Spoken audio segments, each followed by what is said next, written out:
I pledge allegiance to the flag of the United States of America and to the republic for which it stands, one nation, under God, indivisible, with liberty and justice for all.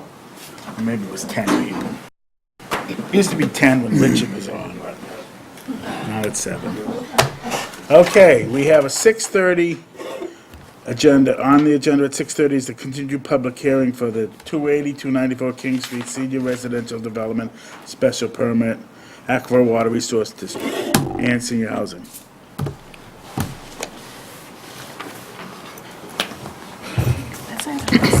We'll mix it. Good evening. Good evening.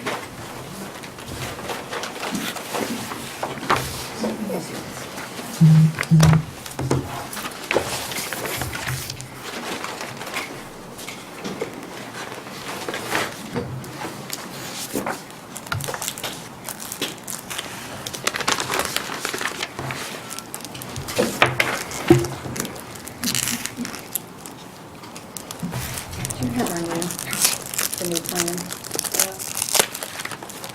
This is from the latest and greatest. This is the new and improved plan. We went back with some direction from the board, as well as had some meetings with various board members to get input. And the new plan, as you can see, we've done a number of things. One of them was to break up the larger buildings, so you don't have the long lengths of the 6-unit or more buildings. Everything is 2 or 3 units. I think probably the biggest change is the 4 less units on this project, this plan.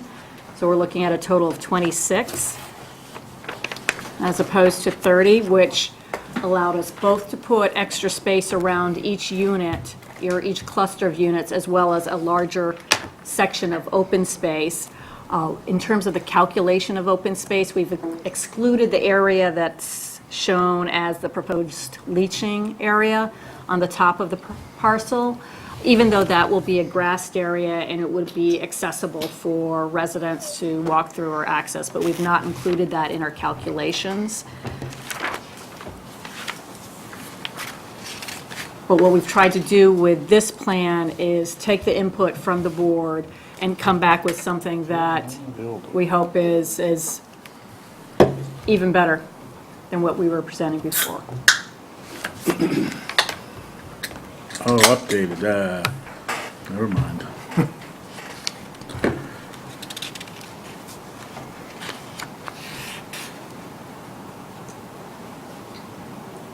So even though the original plan that was submitted did meet the qualifications that were required by the zoning bylaws, this project cuts it back, as I said, drops 4 units, increases the spacing around each cluster of units,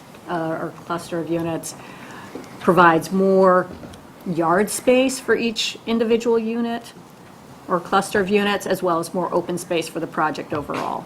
So what is your open space now?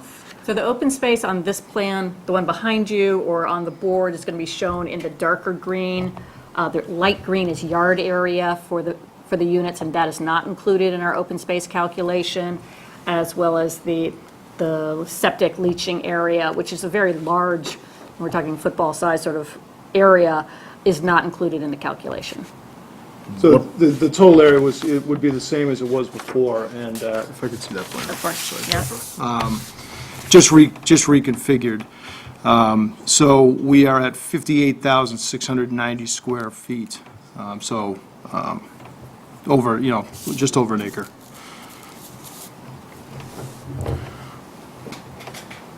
Okay.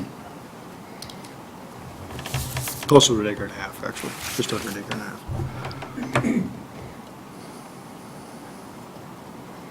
Okay, continue. Sorry about that. So I guess what I want, Jennifer really sums it up. I think we're really looking to see, what the board, to get your feedback on the new plan. We stopped short of revising the full set of plans that we had initially submitted to your board, which we do anticipate doing. We just wanted to put a plan at this level in front of you before we got too far down the road, revising drainage calculations and things like that, to assess what the board's feelings were with the new plan. Okay. So we are interested in hearing from you folks. I'll start with Anna on that end. Well, thank you for listening and taking into account some of the changes that were recommended the last time. So a couple of different things that aren't reflected here, but I think were still part of our discussion from the last time and just aren't addressed related to the units themselves. It looks like the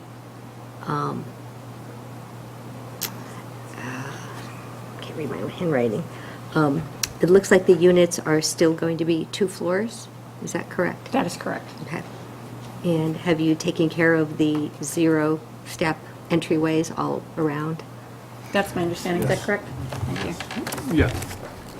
So the facades were a concern the last time, that they were unbroken. So how is this one different, or is it the same? Well, instead of looking at a series of 6 units or 7 units all as one, what we're looking at is clusters of 2 or 3 units. So you don't have a building that you'd look at that is a whole length of 6 or 7 units. So that is breaking up the facade as requested. All right. That's what I was thinking that was. Okay.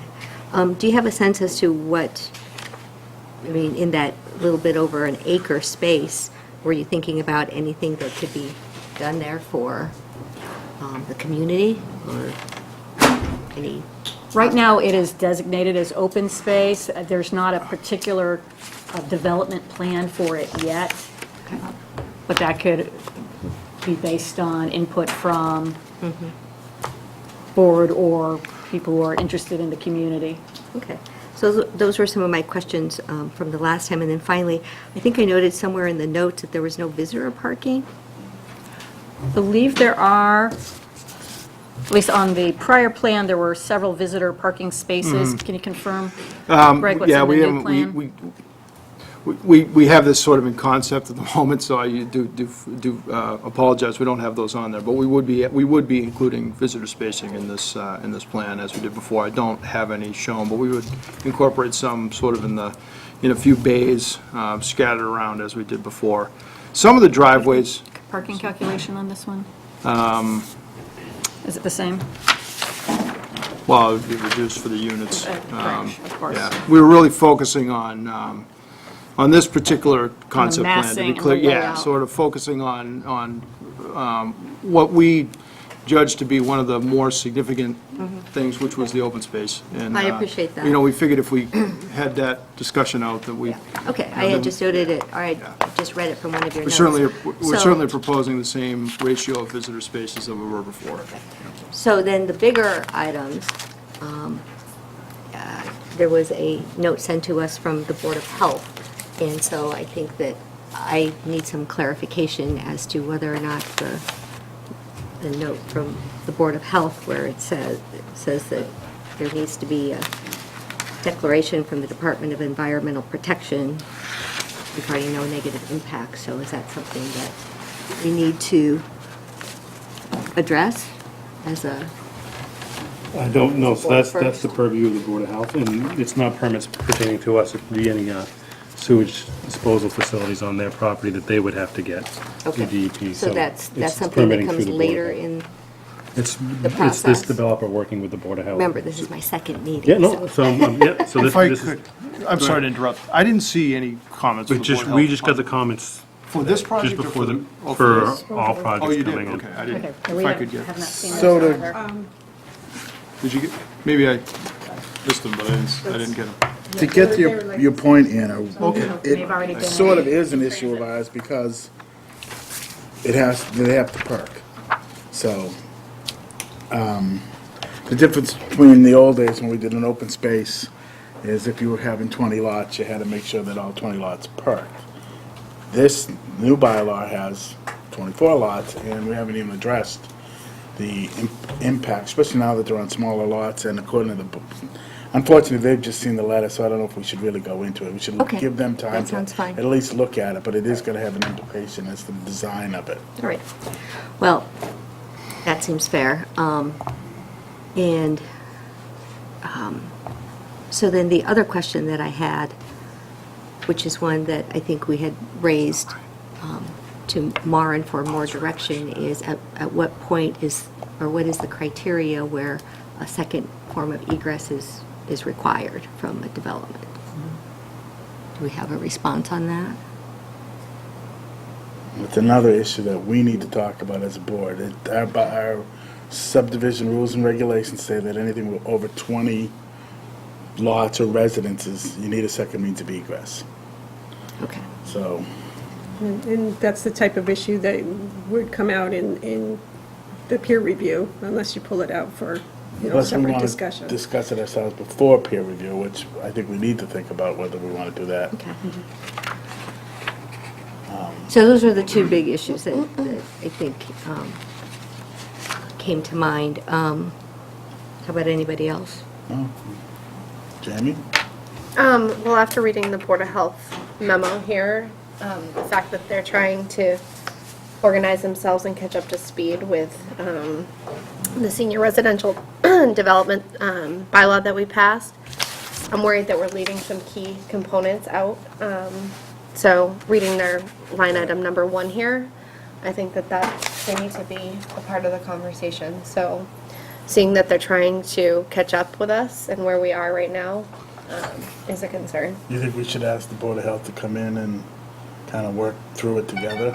I mean, I think that that's important, and they're an important piece of this, and Yeah, this is all brand can't, new. yeah, exactly, and you can't just rush everything while we're trying to figure out something new. We're gonna leave out really important puzzle pieces. They're trying to age restrict it through the Board of Health.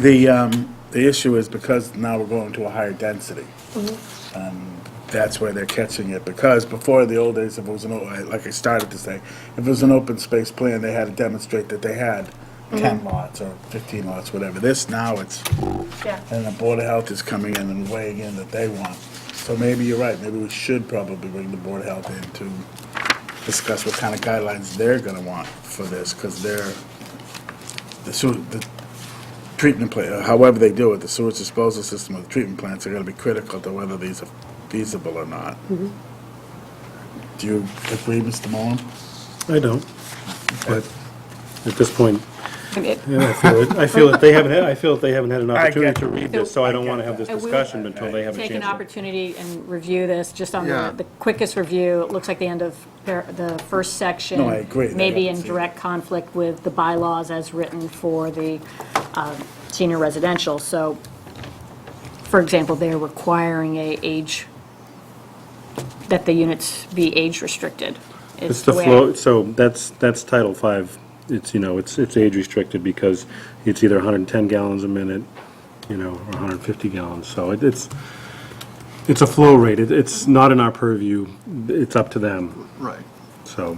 So we will review this. So then why don't we do that then? Why don't we wait until the next meeting, we'll ask the Board of Health to come in so that we can all kind of discuss obviously their concerns with this new bylaw.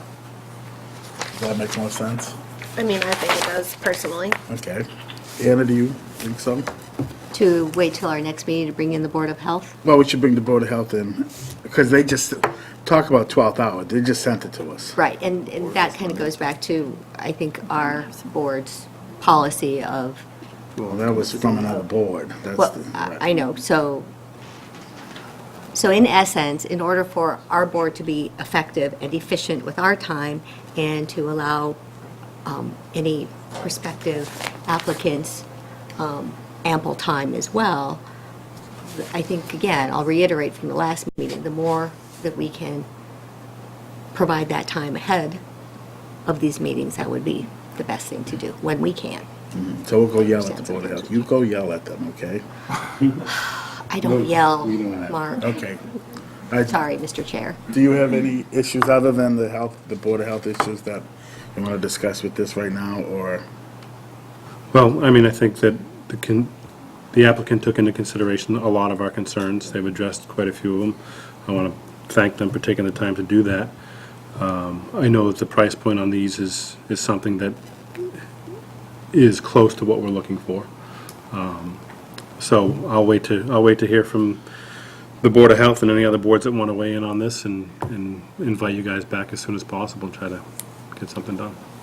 Can we get some initial feedback from the board on the layout and massing, on your thoughts there? Because this was done in response to your request, and we want to make sure that we're going the right direction. If I may, Mr. Chair, my recommendation would be to not put too much more time into this specific drawing. I think that you've made a good effort at the design that we've created, but before you put more time into that, go see the other boards and see what it is they're looking for, and then come back to us, because I think you're going to be running into some stone walls.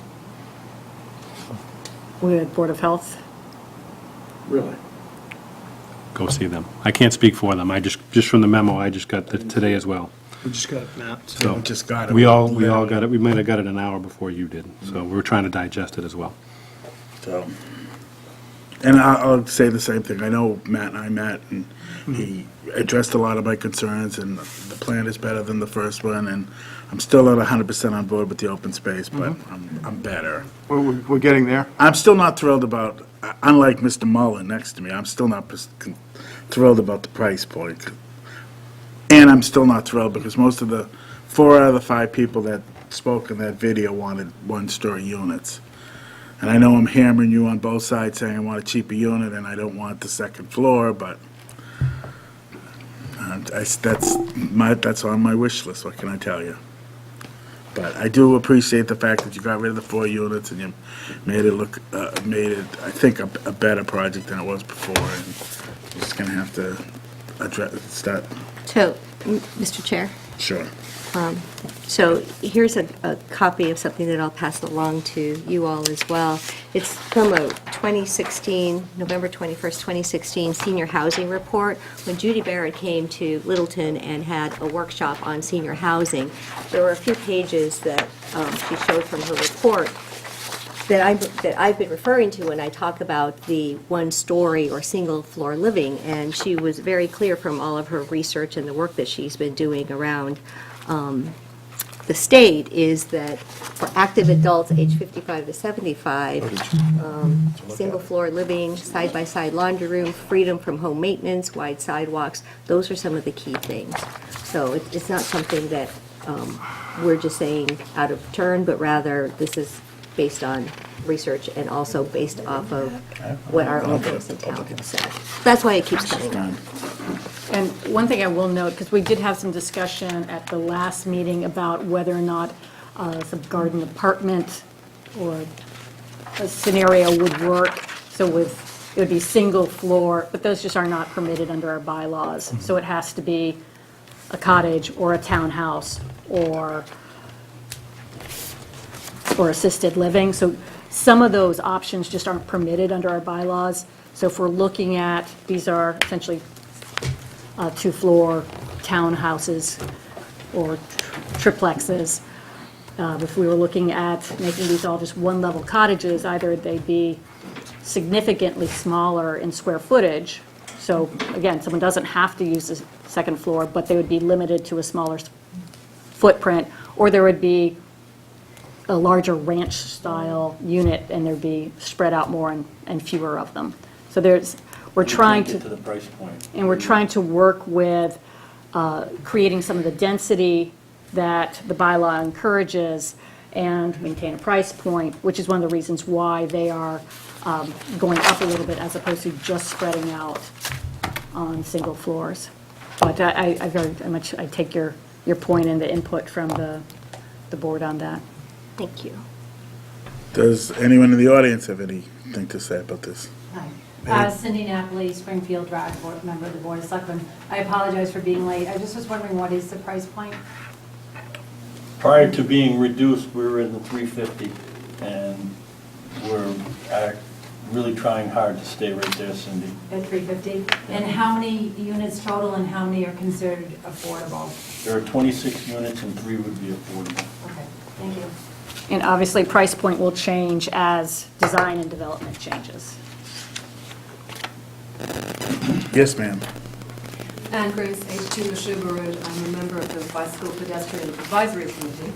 And obviously, every new development is of great interest to us to make sure that, especially when you have elderly people, that we follow the bylaws of the town. And I'd like to give these copies of a summary of the bylaws of pedestrian and bicycle access to the board, if that would be possible. Yeah.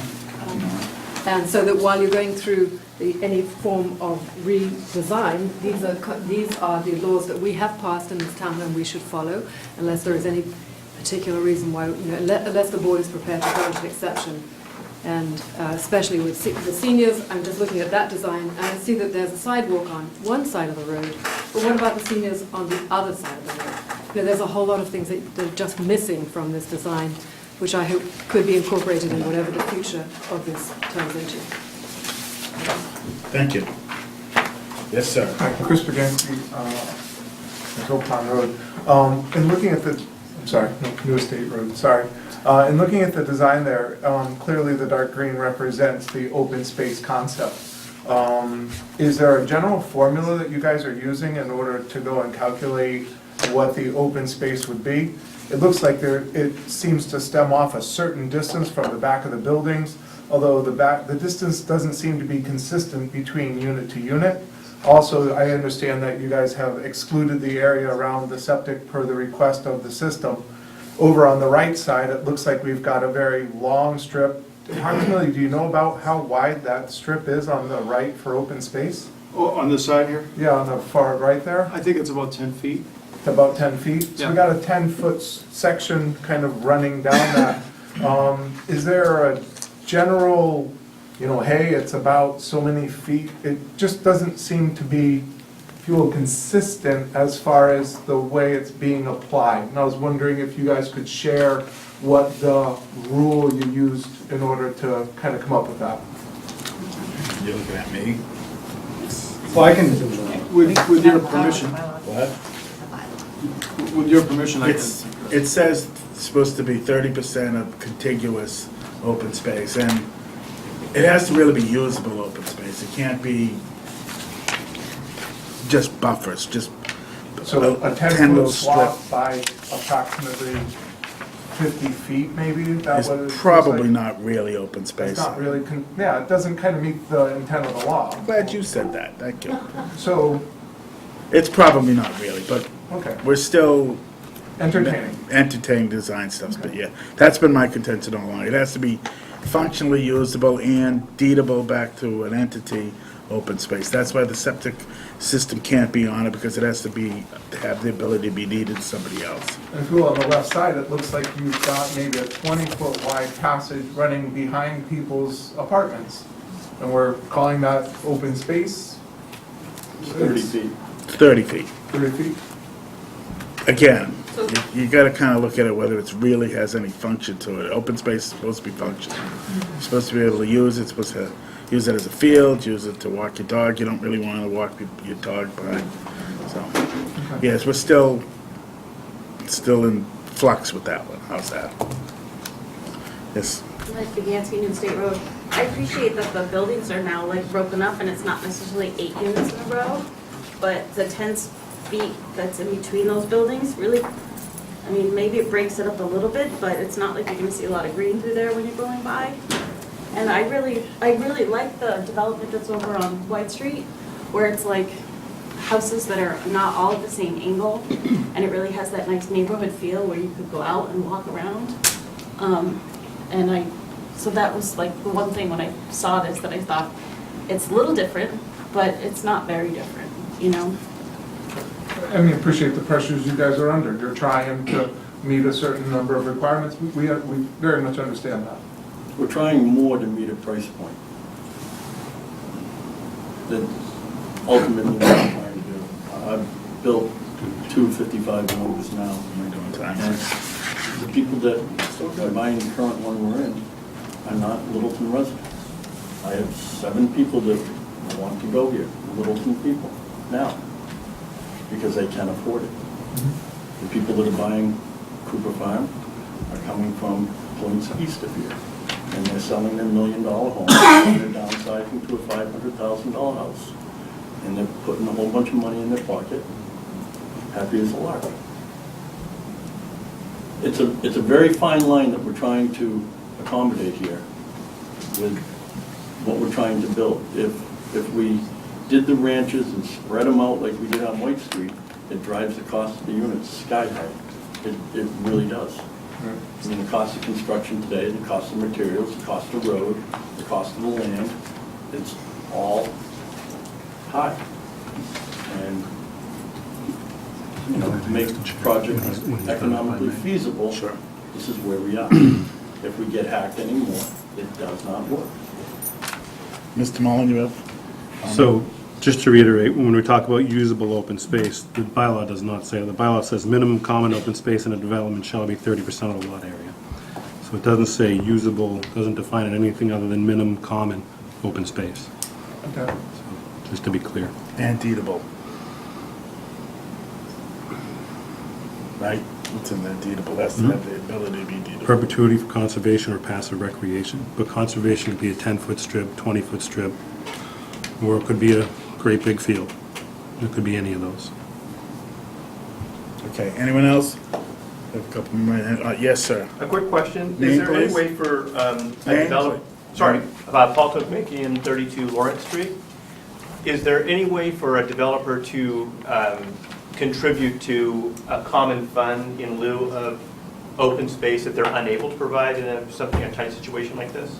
We have an inclusionary zoning bylaw, but that's contributing to a fund to buy out the affordable units. We don't have anything for open space relief.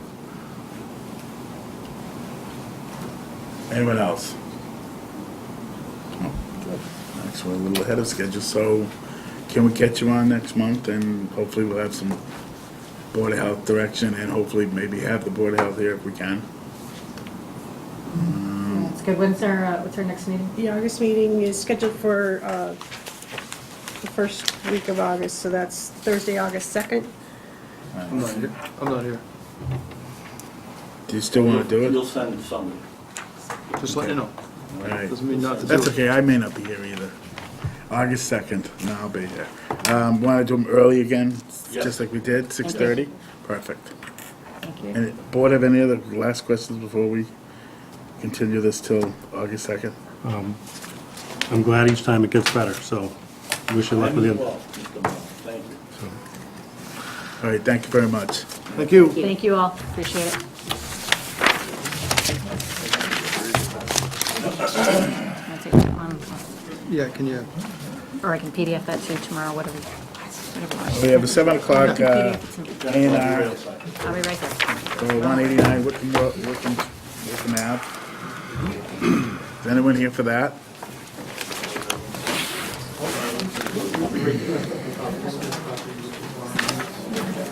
They're here. You don't have a copy of that, do you, Mark? If you don't, that's okay. Do you want to steal mine? This, the Board You of want Health. this one? Is that the Board of Health? Yeah. Okay. Why would I remember that? I guess we've Yeah, done I'll come on in a second.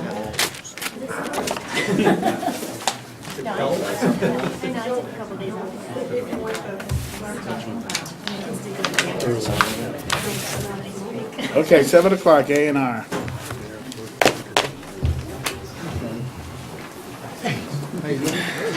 See if this works, because I don't know. Okay.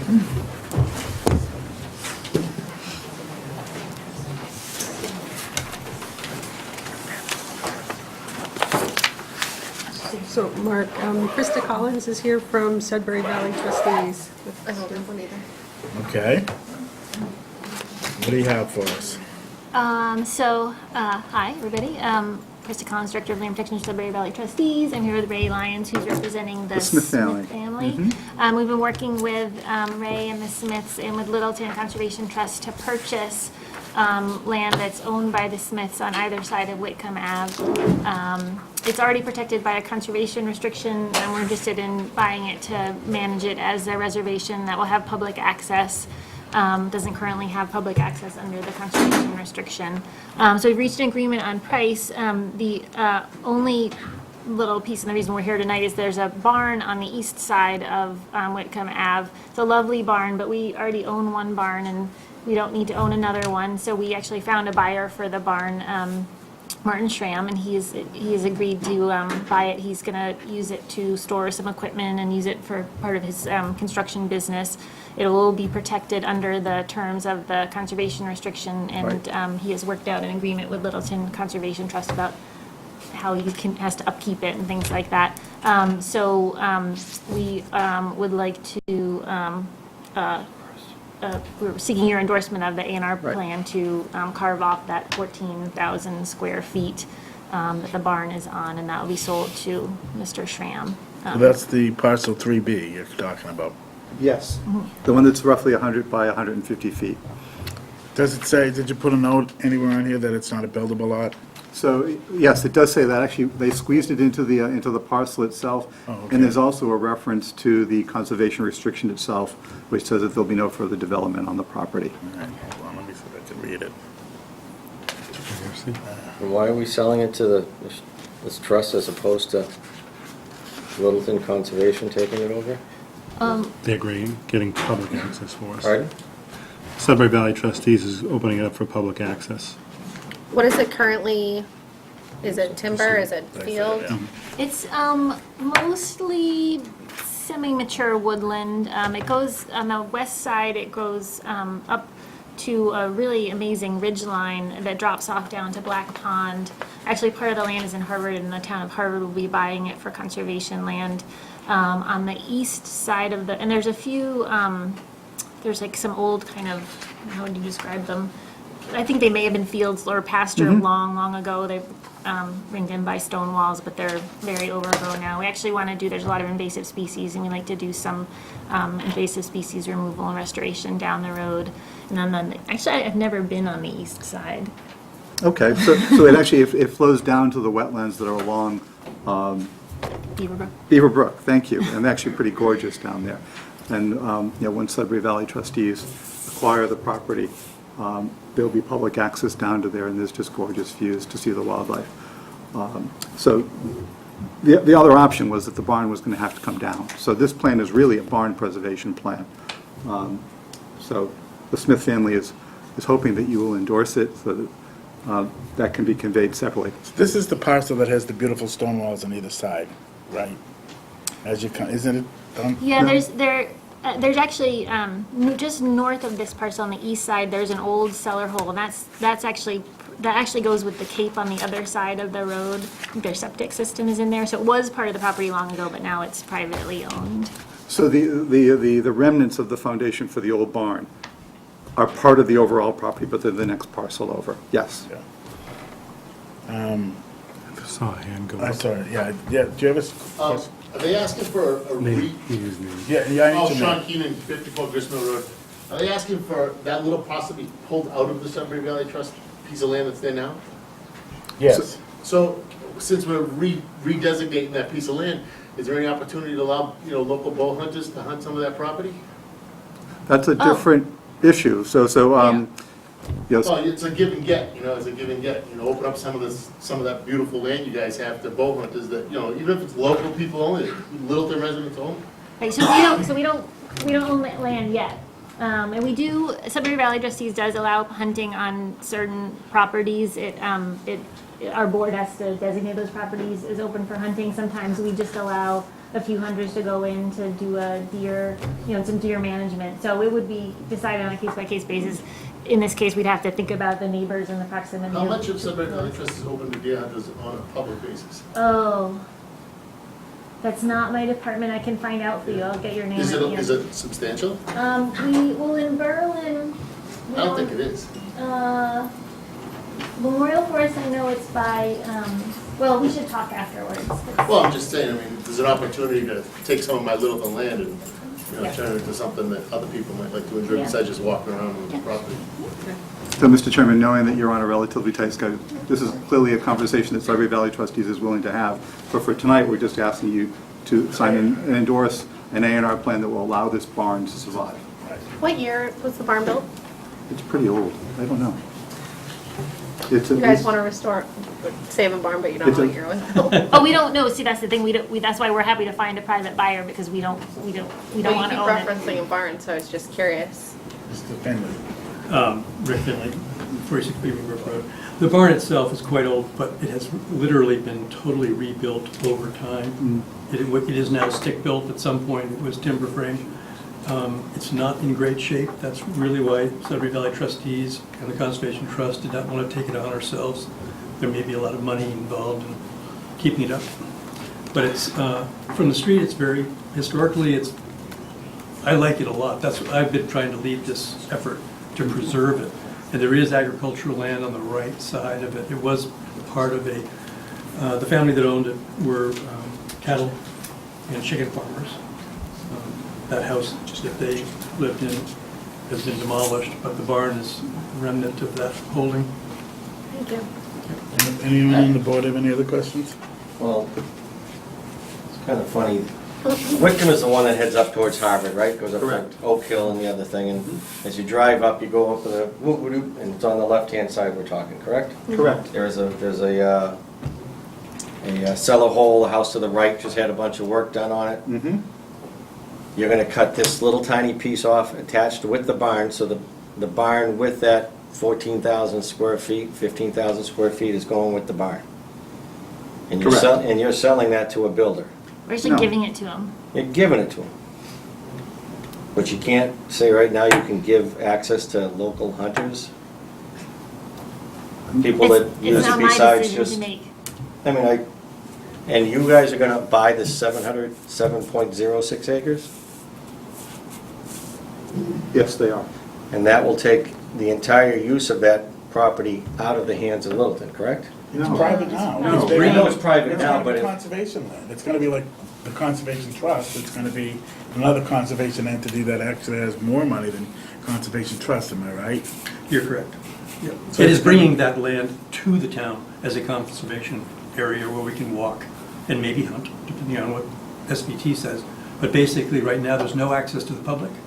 When they acquire, they will have full access to the It's public. not gonna be developed, it's not gonna be sold to the developer, it's gonna be sold to a conservation trust. We're talking, this is a very small little piece, a part of 62 acres total, some in Harvard, some in Littleton, that will be a beautiful conservation land. It's gorgeous. And in total, with Harvard and Littleton, just out of curiosity, like, what's the total acreage? 62. And that will all be owned by Sudbury Valley Trust. Yep, the Littleton Conservation. The part in holds- Littleton. Holds the conservation restriction on it, keeping it from being developed. The part in Harvard is owned by, Currently by the Smiths, it would be 12 acres that will go to the Harvard, town of Harvard. Harvard's gonna buy the 12. Yep. Does Harvard allow hunting? I don't think so. Just curious. Anyway, we have before us an A&R. It says right on it, it's not a buildable lot. I'll make a motion to approve the A&R as been presented to, I'll accept the motion, excuse me. Anyone want to make that motion? No, I want it open to vote. Yeah, I figured. I've actually called Sudbury Valley trustees and been denied several times on requests to hunt their property, so I'm not in favor. So. Anna, will you make the motion? I move that we accept this particular proposal As presented? as presented. Thank you. All those in favor signify by saying aye. Aye. That's it? Aye. You want the barn torn down? No. No, I know you don't. No. But that's what this comes down to. No one else has the money to maintain the barn. Sudbury Valley trustees has worked hard to find someone, and Rick Finley and the Littleton Conservation But Rick Trust Finley to find- just described the barn as being stick framed, it's no longer timber framed. There's not much. What's you your can say. point? Well, my point is that Sudbury Valley trustees should be a little more open to what other people want to do with land. Well, so That's not the issue. So this is, Yeah, it is. excuse me. You have an opportunity to have the discussion. This is an A&R. Yeah. I don't want to endorse it. Okay, then nobody wants to vote on it. Why don't we just shelve it? I'm going to have for to 21 tell the days? Smith family that the plan that the SVT has put together to purchase their property and to open it to the public is going to be shot, because, or the barn's going to have to be torn down. So those are your choices, either We don't approve it, the barn gets torn down. But I don't even see how I would have the ability to address the hunting issue through the A&R process. Correct. I mean, it's a totally It's not. separate. I would say that why don't we just decide not to vote on it? Yeah, but just don't vote. We don't You vote get on it anyway. You'll get it in 21 days, okay? Yeah, you get it anyway. So it's not like it's. Does that keep you happy? It does. Then I'm not even gonna ask for a vote. Thank you. Thank you. Good evening. Thank you. I have a 705 Bruce Street, scenic roads. You want to hunt on scenic roads now too? You guys are welcome to come hunt over at 44 Bruce Street if you guys will give me permission. No, you just screwed up that one. I'm dead set against you now. I didn't mean to start a shit, so I'm just curious because they do like, they buy these big chunks of land and they just kick us all out. Even if we've already pre-hunted it, so I'm against it. I'm sorry. I only Sorry. like shooting squirrels, okay? I got a million of them. You can come shoot my squirrels. I'll shoot your anytime you squirrels. want. Anyway, we have a 705 scenic roadway, Bruce Street. 44 Bruce Street, it's the old house on the right-hand side. If you've driven by in the last week, you've probably seen my mother's white car and my father's black pickup truck parked right in front of the house. We're doing that because the driveway is like a 45-degree angle to get into it. And when you enter the driveway, you start going in and you can't see down the driveway until you crest it. And when you come out of the driveway, you can't see out of it until you get up. So it's kind of dangerous. So my solution was to put a little round two-car driveway, a little more two-car driveway, just to get the cars off the street and then go back out on a Bruce Street. Similar to like what the neighbor down the street has, two doors down the street has the same similar thing on the corner of, what is it, Fox Lane. Those are my thoughts. I've heard from a lot of folks on Bruce Street that the speed limit, they're trying Needs to to drop. yeah. Oh, it's so fast in the morning, the cars go by there, they're going 45, 50 miles an hour. And it's such a narrow road. I'm so- all for speed bumps. Yeah. Shoot 'em I've in your heard house. from so many of your neighbors Yeah. about that. because They're really fast, yeah. I live on Grist Mill Road right now, but I'm building my house over here, and I'm building a house for my parents here. Right now, my parents are living in the old farmhouse. So I'm building 2 ranches over there. And it's a great house. I don't want to tear it down. It's a nice house, but the driveway situation is horrible. And there's no way you can come in off the other driveway, right? I can't. That driveway is gone now. So what you're looking at, the top plan there, with the barn, Ed, if you just stand Well, up, look at the elevations from here to here, and we're talking. that's where the driveway is now. Current driveway, he's looking at them in here. But that driveway up top, we've actually worked with conservation a lot in the last 3 months. That's gone now. There's no more development going in off of Bruce Street off of that, and we are going to readjust the A&R that you guys approved 2 months ago. We're just gonna slide a lot line over So about what do you 35 have, feet. trees, or you're gonna reuse the stone wall that's there? So there were some stones there. I was gonna put stones on both sides of it. That's what they recommended. We, put the stone wall back on both sides of the driveway, and if there's room in the middle piece, put a little strip. That's So it. you are so there's a stone wall that's gonna get disrupted? So that's a tough one. So I knew it was so let me go back. When we bought the house many months ago, there was a whole bunch of trees, 11 pine trees in the front that were growing up in a big stump. So I went to the town and asked if I could tear them down because I knew it was a scenic byway. And they told me, go ask the highway guy. Highway guy said, oh, absolutely, they're out in the middle of the street, take them down. When I took them down and I de-stumped it, it ended up with this flat area. So now we kind of like, oh, this is nice, let's use this, let's park the cars up here. So that brought me to you guys. How much are you taking away from the other driveway? I was gonna leave it alone, because there's a garage under that house. So I was just gonna try and get like 2 cars up there. It's probably like 50 feet long by 10, 12 feet wide. So just to be clear, the current area that you are looking at is this entire space? That little circle right there, The yeah. little circle, the Yep. half moon? Okay. And where is the driveway? Let's just stand up there and The where's driveway is driveway right now? there, Right there. and the drive under is right there. It goes into the house right here. If you look at the elevations where Eddie was pointing, I think it's like 14 feet, if you count those rings. It's like 14 feet elevation from the garage floor to the roof. 260, 250. Mr. Keenan, in the photos that you submitted, there is a backhoe or some kind of a big piece of equipment there. Yeah. So what's the current work that's going on? I use that machine to strip out those trees and the stumps along the road. And then the current work is actually on Lot B. See what it says, Lot B? That's the current work. We have building permit for a single-family residence for my father and mother. I don't have a problem with I'll make a motion. I'd like to keep as much of the stone wall put back together as possible. Yeah, I actually, so if you drove by, you see, I actually piled all the rocks further down past that already. They were below grade. The street was here and the grade was down there and the rocks were down there. I actually piled them back up so they're actually protruding now, so we're already started that. Great. You're gonna make it look pretty? Make it look pretty. We'll put nice rocks back in a nice place? Yep. You know, they're gonna be same age as the ones that are there? Same rocks. I like the around. idea. Move I'm good around. for it. Go ahead, he's done. You're gonna make a nice wall, right? Nice Promise? wall. Well, gonna go any good masons? Make a motion to approve the application as submitted, 44 Bruce Street, Scenic Road. Second. All those in favor? Aye. And you're welcome to come hunt if the planning board will let us shoot in that small piece of land.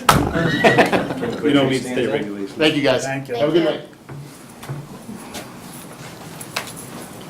Okay, we're back on schedule, we're close.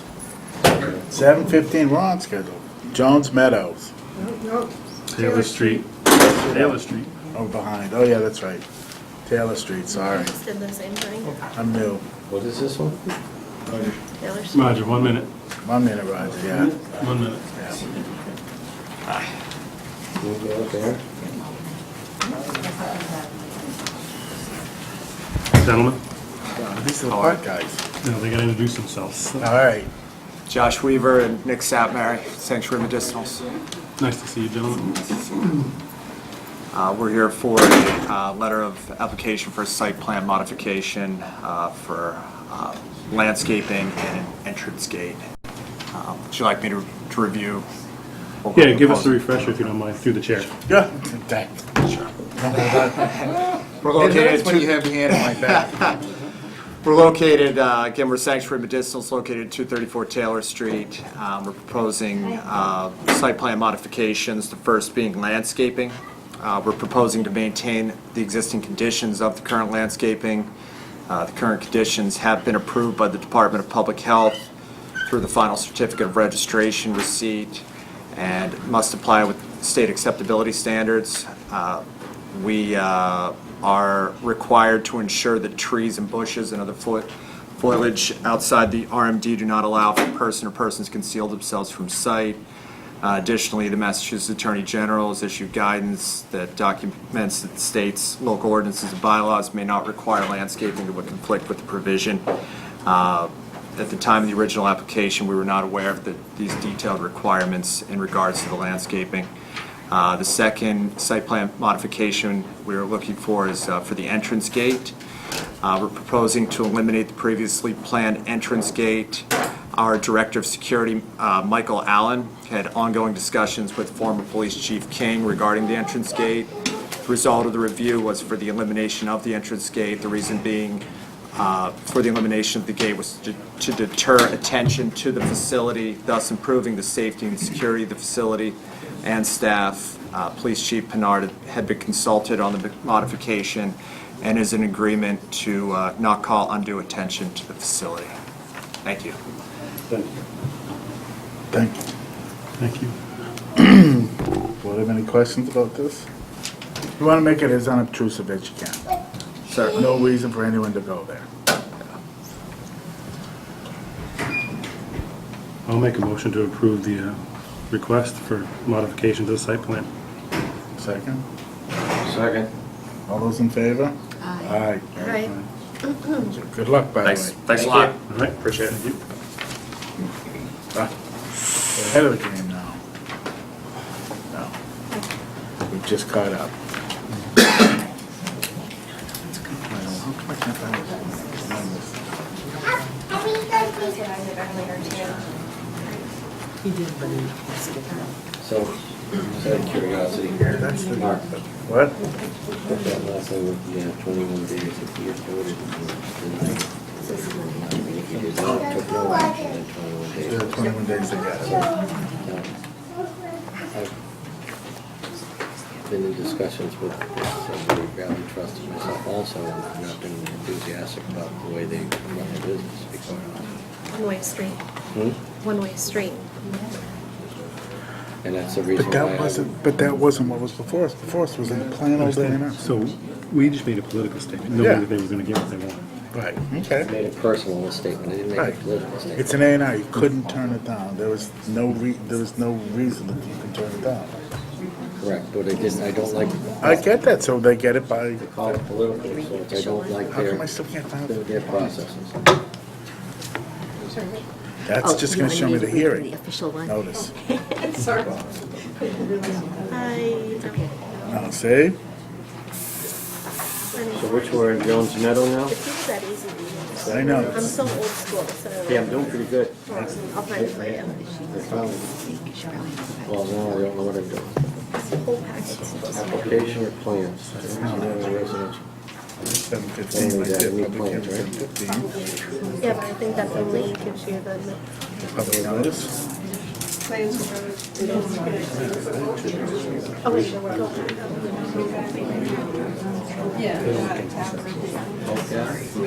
Do this? No, just kidding. It's not there. Do you have it? No, I saw it earlier, I read it earlier. I saw it in our email. Maybe that's why. All right. Anyway, we have a 7:15, Jones Meadow.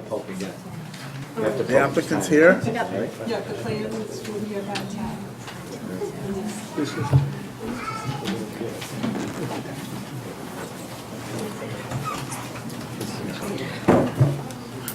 We need a lesson on this crap. Oh, we do.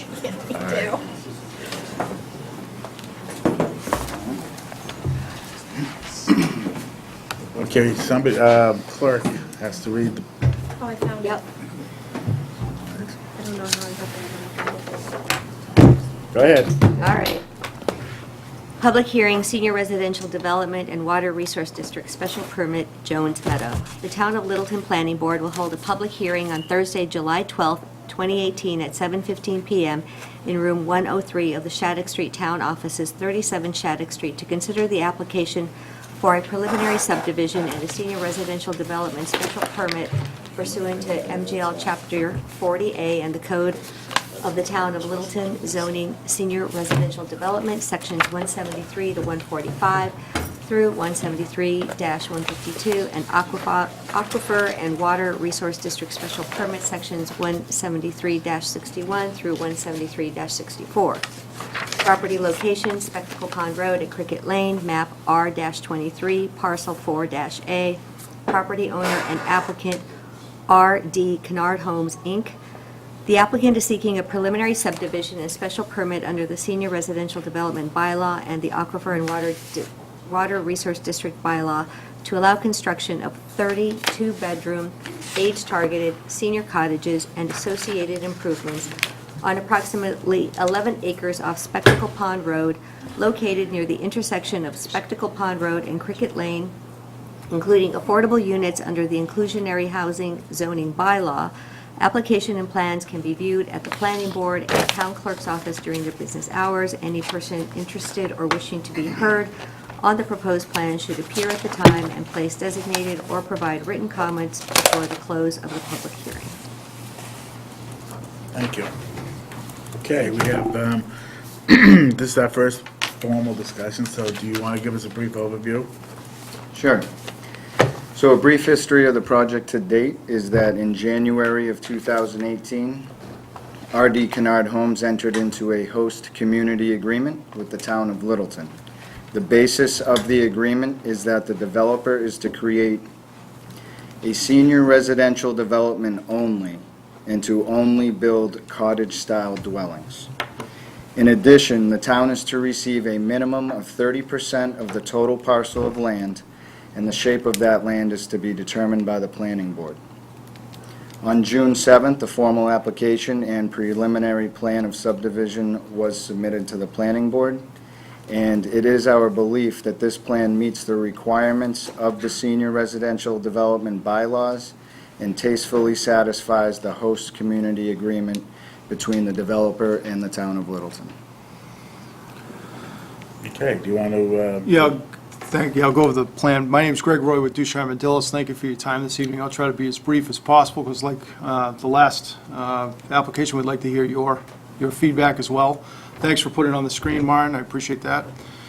As Steve said, before you is a senior residential development showing 30 lots 30 units, cottage-style units.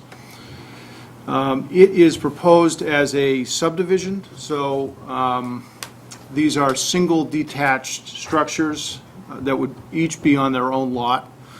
So we've designed the development with a subdivision road that would be approximately 1,400 feet in length and has a loop configuration, as you see on the plan.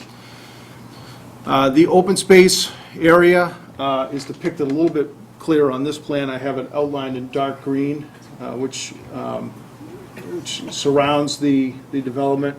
A major area along Cricket Lane has been preserved as open space, as well as some area in the back of the property. As was stated, we have been before, this applicant has been before you in a preliminary fashion with some previous plans. One of the things we changed as we were developing these plans was to add some access of the open space to the road network, which again is proposed to be a public road network with connection out to Spectacle Pond, which in turn has some connectivity over to the conservation land on the opposite side of the street. So that is a modification that was made since the informal hearings. We do have sidewalk proposed along the road system, again for that same connectivity goal. Each of the lots would have its own, would have their own individual septic systems for 2 bedrooms. The senior residential development bylaw requires that to be requires these to be 2-bedroom units, so we've kept it at 2 bedrooms as in keeping with that requirement. And we anticipate in this case visitor parking to be within each individual driveway. So that is how we are proposing to satisfy the visitor parking requirements. So we have garage parking spaces as well as off-street parking in the individual driveways. The plans also have drainage depicted in a preliminary manner. I wanted to talk a little bit about that. There are 3 proposed drainage areas.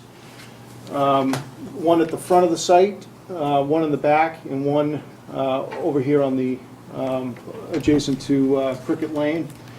We have increased the amount of open space over what is required, so that we and provided the calculations on the plans to show you that although the drainage areas are proposed within the open space area within easements, we believe that could still be deeded, the open space could still be deeded, that parcel could still be deeded with those in place. What we have provided you calculations to show there's actually enough open space there if you excluded those areas within the easement areas for the drainage areas. So we are at the 30% requirement, actually in excess. That parcel of land, that is the open space parcel, is in excess of the 30% requirement for the SRD provisions. I think I want to leave it at that. We have provided some additional information with utilities and things in there, but I think I'll leave it brief. I did want to acknowledge that we did receive comments this afternoon from the Board of Health and a few other, the fire chief I think had some comments as well. I just have not had a chance to formally, I don't have any formal response for you folks tonight on that, but we have received them. I wanted to acknowledge that. So thank you. We would be very interested in hearing your comments and feedback. Peter, do you want to, do you have any comments at this point? No, informative and progressive. I kind of like the way they tighten things up. They give more open space than they were proposing before. Looks, and I also see that you've done numerous deep hole tests, correct? Yes, we have done a lot of, we've soil tested for the, done the definitive soil testing, yes. Yes, sir. What were the perk tests? What did they read? It's all 2-minute material. It's all sand and gravel. Is it in the Board of Health's thought of sorts to try and slow it down a little, or no? By the design? Well, we haven't been before them formally. But it's so very good soil regardless. It is good. It's good soil for septic. Thank you. I'm all set. I like to see the the open space has been increased, so I like to see that, especially in larger portions rather than strips. And they too have item number 2 on the Board of Health memo, the same highlight that the King Street development project has, so just referencing that again because we didn't cover it. Is that it for the first blush? Yep. Mr. Mullen? Currently have no comment at this point. Nothing? Do you want to try to hunt there? Nope. Okay. Anna? Well, thank you for taking into account previous comments from the board. I have a couple of clarifying questions because it's confusing. When you submitted the plans, there's this photo with the description, and then there's this layout as well. So it's Yes. confusing as to, There's 4 actual house designs that are being proposed. okay, because that was not clear, so.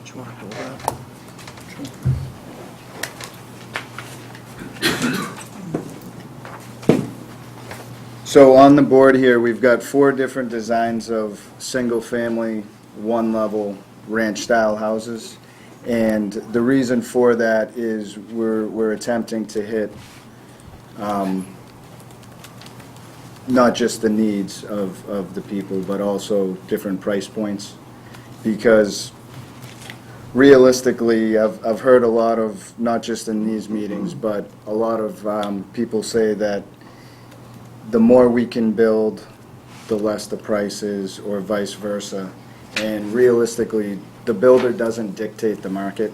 It's the market that dictates what the price is going to be. And we can talk about price. I know that's always a good question for you guys. So I have some data on some past sales in Littleton of similar size ranches built in the 1950s and 60s, which, you know, is the predominant age of houses of one-level living in Littleton. But the sizes range from 1,302 square feet to 1,724 square feet. And the 4 different designs are there, so I believe if they weren't in the application, then we can certainly get you each individual design. Yeah, they weren't in the application, which is part of why I was asking the question. So now it makes sense. Apologize for that. Thought, You said you had a price point design for the average ranch in town? Yeah, may I bring something to the board? You think we're gonna bite you?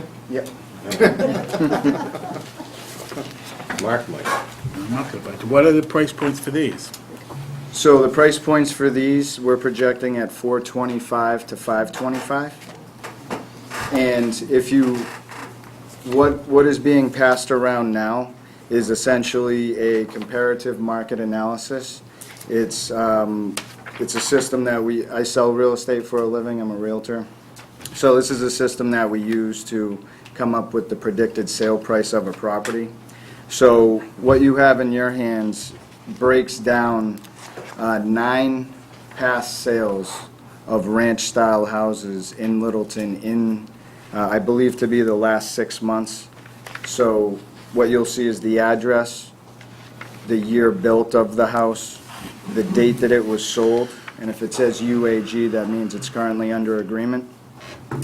We have the lot size, number of garages, does it have central air, number of bedrooms, number of bathrooms, the living area in the house, if it has any living space in the finished basement. DTO is just a stat I put on there, it's days to offer. And then most importantly, we've got a price per square foot. So just comparing this house, or just comparing these against houses built in the 1950s and 60s, your average price per square foot would be $283. So what we're projecting in terms of sale prices for these units is between $305 and $325 a square foot. So if a similar size house to these, which on average is 1,460 square feet, If a 1,460 square foot home in Littleton came on the market today, it sells for around $412,000. And what we're saying is on the 1,300 side, we would be proposing an asking price of $425,000, and on the 1,725 square feet side, we'd be proposing an asking price of around $525,000. Okay. So based on the feedback from a lot of, from the previous meetings, one of the reasons why I wanted to put this together is because I think that the perception of the values for the houses for people who are going to sell their house and hopefully buy one of these properties, I think the perception of the value for their existing house is lower than what it's actually worth. Today, could change. Right, so if we're starting the project in 2 years from now, who knows where the market is? Anna, do you have more questions? I have a couple of other questions, but I definitely would like a few minutes to just go up and take a look. I believe one of your application pages around environmental impact talks about homeowners doing their own maintenance. So if this truly is a senior community, do you plan to have maintenance and landscaping available? Yes, we have an association that maintains the driveway and the lawns. Okay, all right. But the road will be maintained by the town. All right, because page 33 of the application specifically says that the homeowner will be responsible. So it would be great to have that consistent then with what you're thinking. Okay. Someone read it, thank you. Does each of the units have a basement? Yes. They all have basements. Basements, okay. All right. So you had talked about the open space being over around Cricket Lane. Is that correct? That the majority of the open space will be on Cricket Lane? Well, not the majority, but so we preserved a pretty good sized strip. So on this plan, all of the green, the darker green here is all the open space. So this strip here would be all of the, our sideline with Cricket Lane is preserved as open space, so no connection or lot. How wide is that here to the backyards? I knew you'd ask me that. I think we're 50 feet. And then another 20 feet or so to the house? 40 to 50 feet. So to access structure, you're 70 to 100 feet away from the road? Correct. Thank you. I got a question for Steve? Mr. Kennard. Steve? Sorry, second. What I don't know, you have price per square foot all the way down over here. You got the sale price over there. How do you get from the highest one down here at 292, 269, 225, 265? How do you come up with 283 as the average price? If you divide all of them up and... Are you saying that the math doesn't look right? The math doesn't look right. So over on the right side, that's factoring in some of the additional living area from the finished basement. Oh. So when you strip out the finished basement, because realistically, if a bank appraiser goes to a house, they're going to give the value of quality finished space in a basement between $20 a square foot and $40 a square foot. So when I do an analysis like this, I take out any of the space in the basement, especially if we're talking about 1950s and 60s houses, because there's really not a lot of value to it. So that would be the difference. Thank you. Yeah. Mr. Chair? Yes. So, looking at the map that's currently up over there that actually shows the egress out of the development, I was just thinking about it because driving that, coming around that corner, if somebody's trying to come out, how are we going to make sure that people have that forewarning that there's a driveway right there, a significant one? And then taking a look at the open space that you have planned, because at first I was thinking, well, maybe there's a way to have a second egress or a different egress out onto Cricket Lane, but as I understand, that's a private lane, so we can't Correct. do that. Yeah. So how are you going to address the issue of fast-traveling vehicles coming around that bend? So we have looked at the site distance there.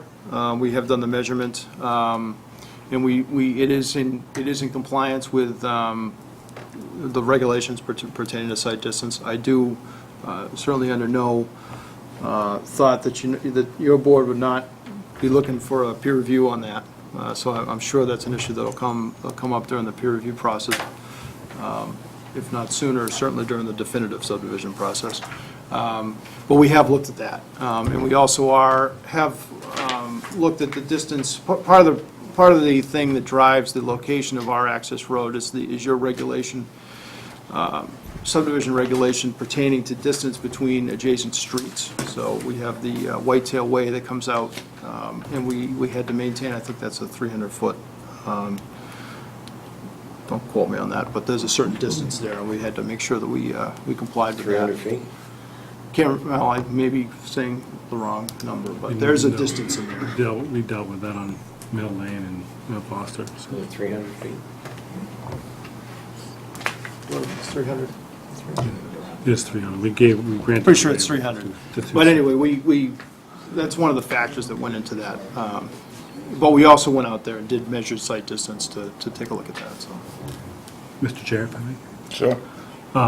You mentioned that the retention ponds and drainage would be included in the open space, and you could still make the open space even if you didn't include that. Correct.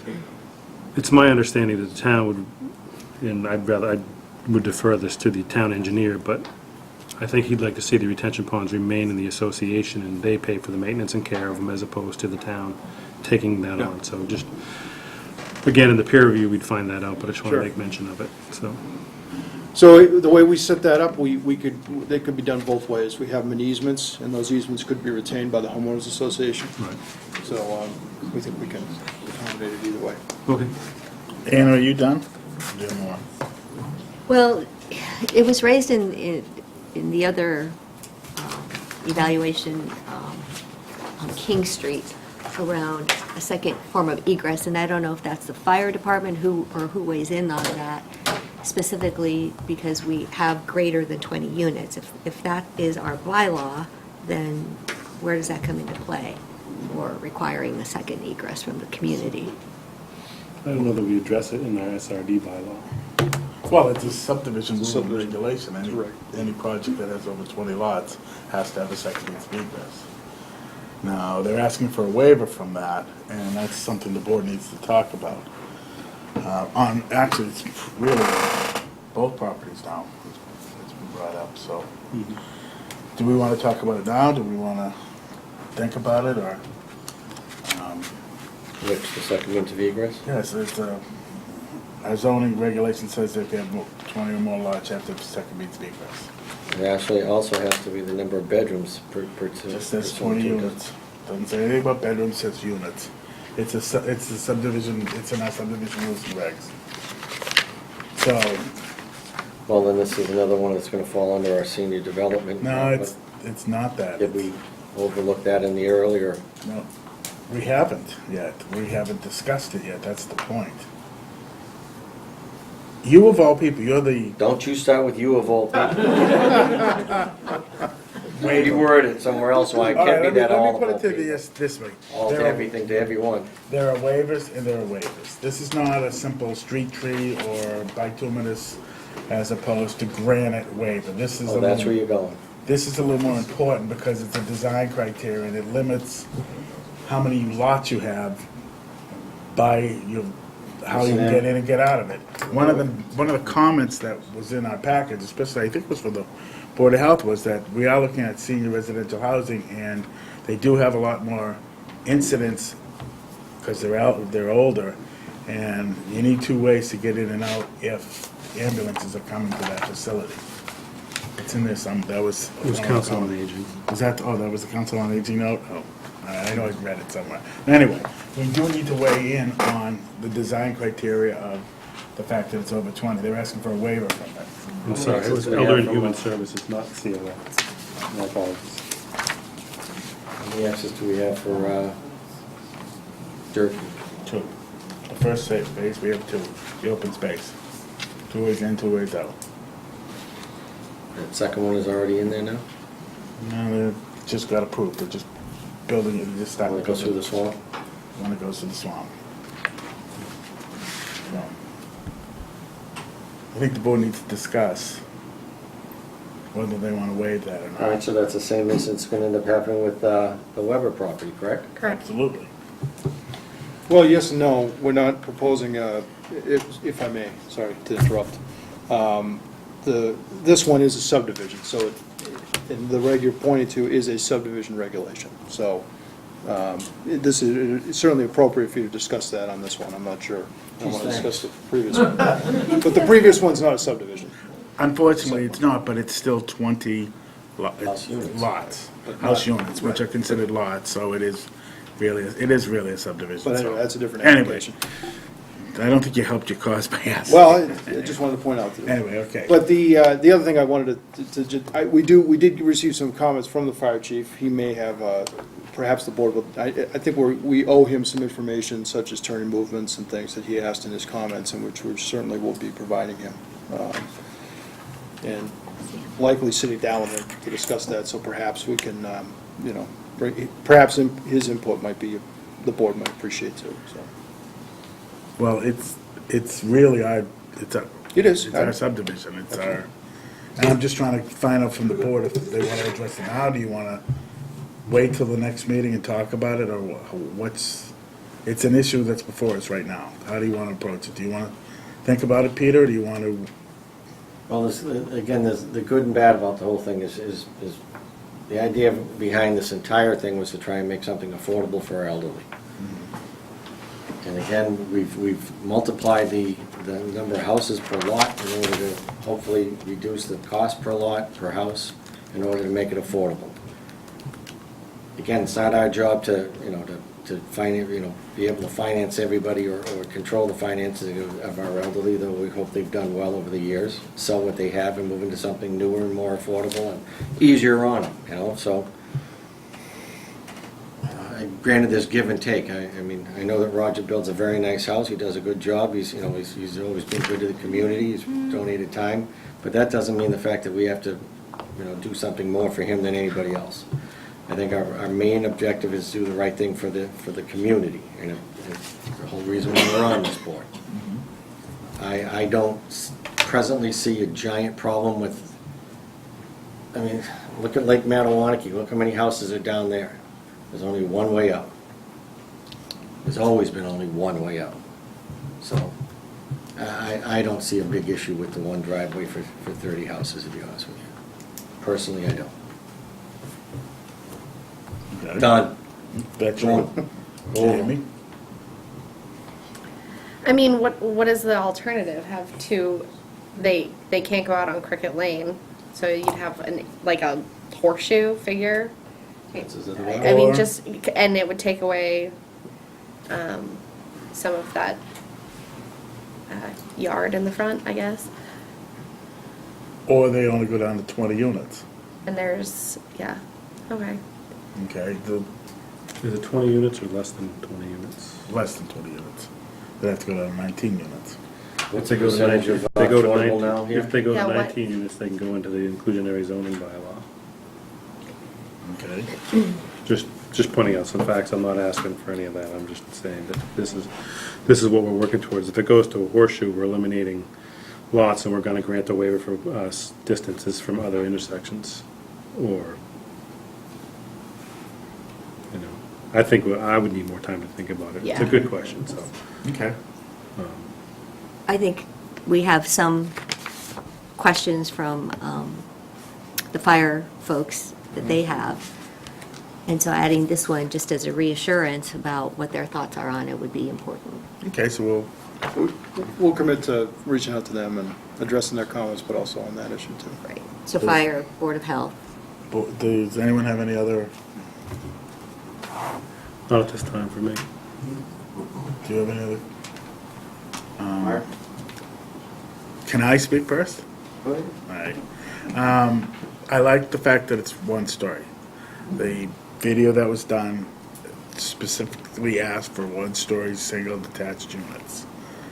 All right, so I'm encouraged by that. I'm still not thrilled with your open space, with the drainage. We've learned from other subdivisions that it doesn't make sense to put drainage in open space because it turns open space into non-usable open space, and that's a concern of mine because part of the criteria of this whole thing is to have land out there that the people that live there and the neighbors can use, not just as a buffer. I understand you're using it partially as a buffer, but as usable open space. So I'm a little concerned about the drainage being out there because having seen from other ones that the drainage actually turns the open space into unusable, and I'm concerned about that. I'm not 100% there with the price point yet, though. The people that spoke in that video, I'm going back to the video. I mean, they spoke and they said they wanted something more affordable. I don't think 500,000, 425 to 500,000 is what the price point really is. I still think it's below that, and the reason we did this and gave the higher density was to drive the prices down and get them to a more manageable number for the people to sell their houses in Littleton and have a nest egg when they leave so that they can do the things that they want to do as they age in the town of Littleton. And this is more, I don't see it as affordable. That's the only drawback I have to the whole thing. I don't think it's, even though you have smaller units and they're single player, I would like to see the price lower. And I understand it's an economic thing. I'm still not 100% there because we gave the higher density to get the more affordability to it. So I'm still grappling with that one. But If I may, Mr. Chair, the higher density gets us the affordable units through the 10% affordable on the site. Well, that's- So the higher density, it's not because the more you build, the cheaper they get. It's the more you build, the more affordable units we get. No, and the higher density how was, it's written. I understand that, but the higher density was to make them easier and more cost-effective to build, so the price would be lower as well. You're getting both. You're supposed to get both Right, things for your buck. but they can't control the market, that's the problem. Yeah, you they control, sort of they can control the sale, you can sell it for 100, you can sell it for 200, So, but on the Peter, same instance. you and I should go into business and buy every single one that they build so that we can sell it for the higher No, price. you'd have to have some sort of deed restriction on it too. On all of them? There's a deed restriction on 10% already. Well, then that's the other problem with the whole thing, is that we went from a bylaw that had 25% affordability to a bylaw that has 10% affordability. And we're not doing anything to address the fact that we need to try to get more of them affordable. Just the 10% is an inclusionary, it has nothing to do with the senior bylaw. It's gonna be, the inclusionary catches the 10%, not the senior bylaw. Senior bylaw is the 10%. No, it doesn't. They don't have any reason to do it, only under. We can argue about this later. My point is, I'm still not there with the price. The reason I bought into the senior bylaw was to get the prices lower all the way around, across the board. Not just this one, the one that came before us, that's still too, it's not, I don't see it. You can't have it both ways. I'm trying to get it. In his instance, same thing, we go and buy every single one of them, and we sell them for the higher price. Well, no, You can't. You have to deed I think restrict. the only other way to do it is to somehow or another have more affordable units in the project. Well, then we need to. That's the only other option that we we need have, to go. because I don't believe, and again, it's not our job to make them money. Right? It was our job to make sure that we could get affordable for the elderly. That was what our intent was. But we also let's turn around and say someone from Littleton turns around and buys one of these places at affordable when they qualify for it. And you gotta qualify, right? What's 183,000 or 283,000? 187. 187. 187. Do the math on what you can build for $187,000. Do the square footage, if you would, please divide 187 by 283, which is the low end of your original statement, right? How many square feet is that? That would be 660. Okay, we're building tiny houses. Okay, you gotta go outside to change your mind. And as the living area goes down, the price per square foot. No, you're gonna build it for 283, because that's what they said we can do. See? Okay. You can't have it both ways. Yeah, you can. But anyway. Well, you can't. The 283 was for the house I built in understand, without the 1960. without the No, basement. Yeah. Yeah, because that's not desirable as the upstairs. One thing we didn't say in the opening is that the project before you has 4 affordable units. So we did not, we did add one over what your current senior residential bylaw requires. Okay, so the board, Mark, if he added 2, would that make you happy? I'd be happier. We'll see, we're getting there. Right. So we're still, Roger, you wanted to say something? The single entrance, we're not setting a new precedent in town, that's for sure, because you just approved Edward Way, it's got one entrance. Island Lane, it's listed. The only one we did, and we did it because there was environmental issues involved with that one. And the board felt because it was an existing subdivision up there, they had 2 ways in, that the extension of it was going to be environmentally sensitive, and I have to be honest, I didn't vote for it, but the rest of the board did, that it should have had, I agree with it, should have had 2 ways in, but I understand where you're coming from. Thank you. Does anyone in the audience have any questions? I'm going to take you one at a time and state your name. Sir, way in the back. You'd have to come. Mr. Chairman, I'm Rob Hartz, 7 Barron Way. I hear you. I'm a neighbor. I can show you on the map, but I think you understand the setup. I want to do 2 things. I want to ask a question of the board and also make a comment on the subject of open space. I wrote a letter on March 6th. I think I sent it to you, Mr. Mullin, copied them, and it was just a process concern. As sitting in this audience and listening to not just the Plnbrds, but other developers, I noticed something that I thought was disconcerting, which was different developers saying, well, someone told me that we should do it this way. The board looked surprised, and as a resident who was told by members of the, I guess it was Mr. Gerbig on the Board of Selectmen, we've been following this for some months now, as you know. And he said, you know, the way the law is written, it ensures that the neighbors have a lot of say in what goes on. So we left that meeting saying, okay, we do have some say. When I heard and others saw that there was other forces shaping this, the question is raised, are we really going to be heard? And I don't need to get into all the intricacies of intra and inter-board dynamics, but I would like to get just a sense from you, Mr. Chairman, or members of the board, about how you view this. Do you agree with Mr. Gerbig's comment that the neighbors do have a good say in this, and how will the process proceed? Absolutely. You're welcome to voice your comments, bring your concerns to the board, either in writing or come to the public meetings. Absolutely, you should be heard. And in terms of those forces, were they being addressed, that will keep the meetings open, fair, and in this room? I believe we're the purview that's looking at this. I'm not asking the selectmen to weigh in on it. We are going to ask consultants and other boards to weigh in on their areas of expertise, but ultimately this board is going to make the decision about the feasibility of that project. My comment, this is really not just mine, I was able to at least tour Barron Way and speak with the Rosses, the Scotts, the Locks, the neighbors from this side of it, and just say, what is it we really want? What do we think could make a difference in this design? It would be satisfying to everybody. And so the concern that we came up with is around open space. And I was happy to hear from you, Mr. Chairman, that you, I think, believe that you share this concern, but I want to make it even more specific. The whole notion of open space, I'm not sure it's been defined well enough. What do we mean by open space? So I'd like to offer potential definition to say, here's something that would make it have teeth and make it useful. And I use the acronym DCU, not digital credit union. D, discernible. That when you walk out there, we were promised that 30% is going to be open space.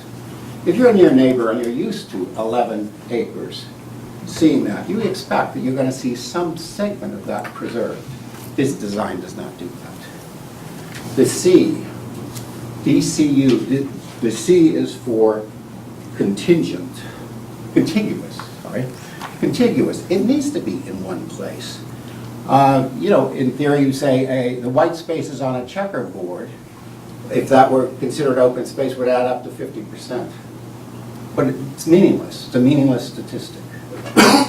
So basically, we have to get beyond the checkerboard mentality. Say it needs to be contiguous, something that we actually feel and experience. Open space has a meaning beyond a mathematical calculation that is meaningless. If it's scattered everywhere, you have to have a tour guide to find it. It doesn't make any difference to us at all. You might as well skip the concept and just build. So we want to have open space meaningful. The U stands for unencumbered. Unencumbered means, no, it can't be catch basins. It can't be part, I think you've made this point, it can't be part of a septic system. I'm also, beyond a neighbor of this, president of Spectacle Pond Association. I've been around for 20 years fighting these fights. And you're well aware, I hope you're well aware, this is a significant recharge area. We're losing 2/3 of it to this development. We need to preserve that as recharge. So basically, this plan does not meet our needs that way. And then I'll add one more comment. Because it isn't beyond recharge, it's also making this available to people. So I think it's saying that we need access, would be the last letter in that. And access means access for the new neighbors and the existing neighbors. Because this is not, we're trying to keep it all for ourselves. It's saying it has to be useful. And this plan gives it. You can't put it in the middle of the circle and say, well, if you were an existing neighbor, you have to cut through people's backyards to get there. That's inadequate. And we're not also saying, let's keep it away from the new neighbors. Let's make it fair. Let's make it open. That's our concern. We're looking for real meaning around open space, and we believe that the process should begin with this board defining open space, reserving that, and then putting the development in place around that concern. Thank you, sir. Yes, ma'am. My name's Delisa Laterzo, and I live at 127 Spectacle Pond. And I would like to, so I am right across the street from Barron Way. And I would like to mention a couple of other things that I think we are looking for. One is we are very, very concerned about the amount of traffic this is going to generate on Spectacle Pond. Everybody knows, I mean, you go down to the transfer station, back and forth. It's a very, very narrow road, curving. There are big trees there. You're talking about putting 30 to 60 more cars on that road. It's not built for that. This development should be on a major artery like 110 or 119. Instead, it's in a neighborhood with tiny streets. It doesn't fit the character of the neighborhood. And I'm very concerned, as Bill said, about what it's going to do to Spectacle Pond. That's our drinking water. So I just don't see the fit here. And I'm 100% for affordable housing for 55 plus, but this is not the place for it. Thank you. Thank you. And Cindy, did you have a? I did. Hi. Cindy Napoli, Springfield Drive, Board of Selectmen.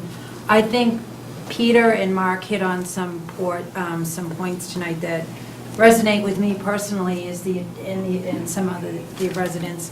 It's basically the intent behind this bylaw was to create affordability through density, provide housing for our seniors, Littleton seniors, not Lexington seniors, not Concord seniors, but we wanted to take care of our own. Preserve open space, and I can appreciate that the price point is based upon what the market will bear, and that the Canards can get, between, I don't know, upper 3s, upper 4s, 500 for these homes. But I don't really think that that's what we intended when we backed these bylaws. Personally, I know I didn't. I didn't expect to have $30,000, $400,000, $500,000 homes in exchange for 3 affordable units that I have no guarantee are going to benefit any resident in Littleton. Personally, that's just my personal opinion, not a reflection of the Board of Selectmen. Seniors are concerned about taxes. My parents live on Elizabeth Street. They could get $450,000, $500,000 for their home. Okay, so now they're going to downsize. They're going to go to Cricket Lane. They're trading apples for apples as far as tax goes, tax base. They're concerned about upkeep. They're concerned about maintenance. And I just don't I have a problem with the amount of the density with this project, and I have a problem with the price. I have a huge problem with the price point. I sat in those meetings with Judy Barrett, and I just don't think that this is what we intended to see from these bylaws personally. I liked the first design that came before the Board of Selectmen. It had a nice open space feel to it that I thought was more appealable to the abutters, to Cricket Lane, but I just, you know, really, we want to create density to preserve open space, and I just don't see us accomplishing that. We wanted to create density to create affordability, and I don't see us accomplishing that. And that's just my personal feeling. You know, Matt's Fields project was 2-story dwellings that he says, you know, he needed to build up to create affordability, came in at a $350 price point. Weren't happy with that. Now we have this project, which is the cottage-style dwellings, single family, you know, single floor, not happy with this price point. Like, what are we going to be happy with? What's going to work for our town? And Mark brought up a really good point. Our old bylaw was 25% affordability. We downsized that to 10%. So we have enough building going on in Littleton as it is. I just don't feel that, I feel like we're generating more development. And I don't think the trade-off with the affordability is worth it. Because I don't really think it's going to benefit the seniors in Littleton. And that's just the way I feel. Thank you. Yes, sir. Thank you, Mark Tesla, Cricket Lane. I haven't seen any of the comments from the Board of Health, but I'm looking at the size of that parcel. And as I recall, Title V, we're in a Zone 2 recharge, would permit 44 bedrooms. You're looking at 60 bedrooms here. So I would think the maximum number of 2-bedroom units you could put onto this parcel would be 22. And this exceeds it. Thank you. Thank you. Yes, ma'am. 1 or 2 more, and then we'll continue. Jennifer Manicum, 11 Cricket Lane. I share some of the open space concerns, so I do want to echo those, but I just have a particular question about the infiltration pond in the corner. It's the first time that it's been referred to as a pond. In some of the plans before, they referred to it as a basin or something that seemed smaller, and because our home literally backs right up to the pond, in any future plans or communications about it, we would really appreciate some commentary that's really explicit about if that were to stay, who would be maintaining it, and a lot more detail about it, because we particularly just have a lot of significant concern about standing water in that pond, about bugs and rodents, and who would maintain it, and what it would look like, and you know, all of that. So I would really appreciate some real specifics, wherever that infiltration pond, if it actually has to be a pond, if it exists, just I'd love to hear some comments speaking to, you know, most of that, especially if it's going to be standing water, and whose responsibility it would be to maintain it. Thank you. Anyone else? We're good. One last question. One last question, go ahead. Yes, sir. Yes. Paul Tukmakian, 32 Lawrence Street. I have a couple of comments and then some suggestions. I agree with the people who've spoken about the open space. I do believe it needs to be contiguous, and that's keeping with the legacy of the neighborhood. Hopefully we can open that up, allowing more of a integration between this development and the neighborhood. The suggestions I like to make are on the sidewalks. If the sidewalks, I think, the main sidewalk is around the center parcel, if I'm not correct. I believe that should be moved out to the outer, on the other side of the street, so you have a sidewalk that goes all the way around the development and comes out on both sides of the driveway at Spectacle Pond. Also, I'd like to see the planning board approve a sidewalk that extends the length of the face along Spectacle Pond, going from Cricket Lane on, I guess that would be west, and then going the other direction, going east. And if that if that sidewalk could also be concrete and not the asphalt, to make walking more easy for the seniors who are living in that area. And that walkway would connect to the other walkways that are already present? There are no walkways that are present currently. There is a walkway that comes off of Whitetail that's at the intersection, but hopefully we'll be getting more. You put one parcel, you put one piece of a concrete sidewalk in along Spectacle Pond, you can add to that. Hopefully, someday, there'll be a concrete sidewalk all along Spectacle Pond. So you start with little pieces and then connect them. Take down a ton of trees. Not necessarily. You can make them go around the trees. Peter, did you have one last comment? How many people live on Barron Road? 6? There's, how many? There are 7 houses. 7 on Barron? How many are on Cricket? 21, 22 maybe? How many on Spectacle Pond? I didn't ask that, did you? I guess the middle of Well, I my think that- question I think- was at the beginning of hers. What? Never mind. What map are you Just 29? All right, we're going to continue this. Obviously, the proponents haven't seen the concerns from the Board of Health, so they'll get a chance to look at that. We're going to continue this till the 2nd of August. What, 8 o'clock? 8. If you leave the time open. All right, we'll leave it open. We need a date certain. So August. All right, thank you all for coming. Thank you. Thank you, everybody, appreciate your time. All right, we have an 8:15, or 8 o'clock. Informal discussion with Farley Lumber.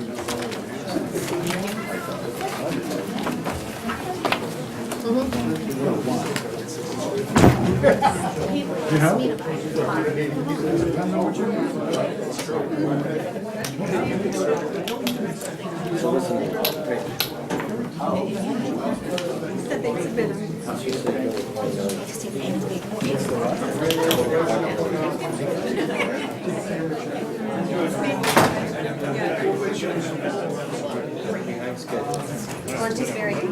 Yeah, no, I apologize for that. We have another meeting to do right now, don't we? Yep.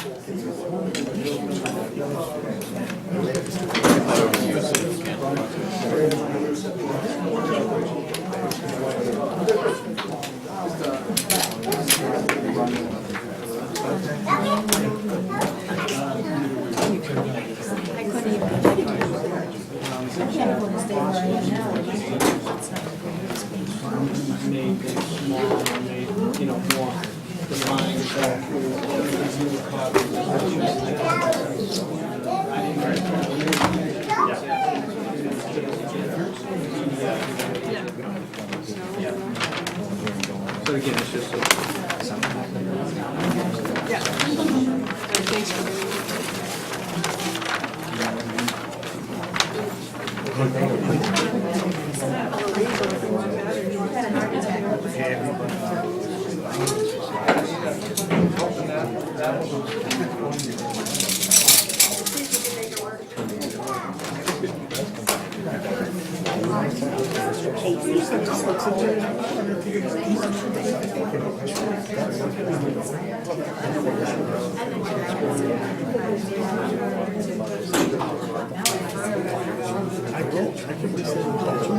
I'm still saying that the prices are just too expensive.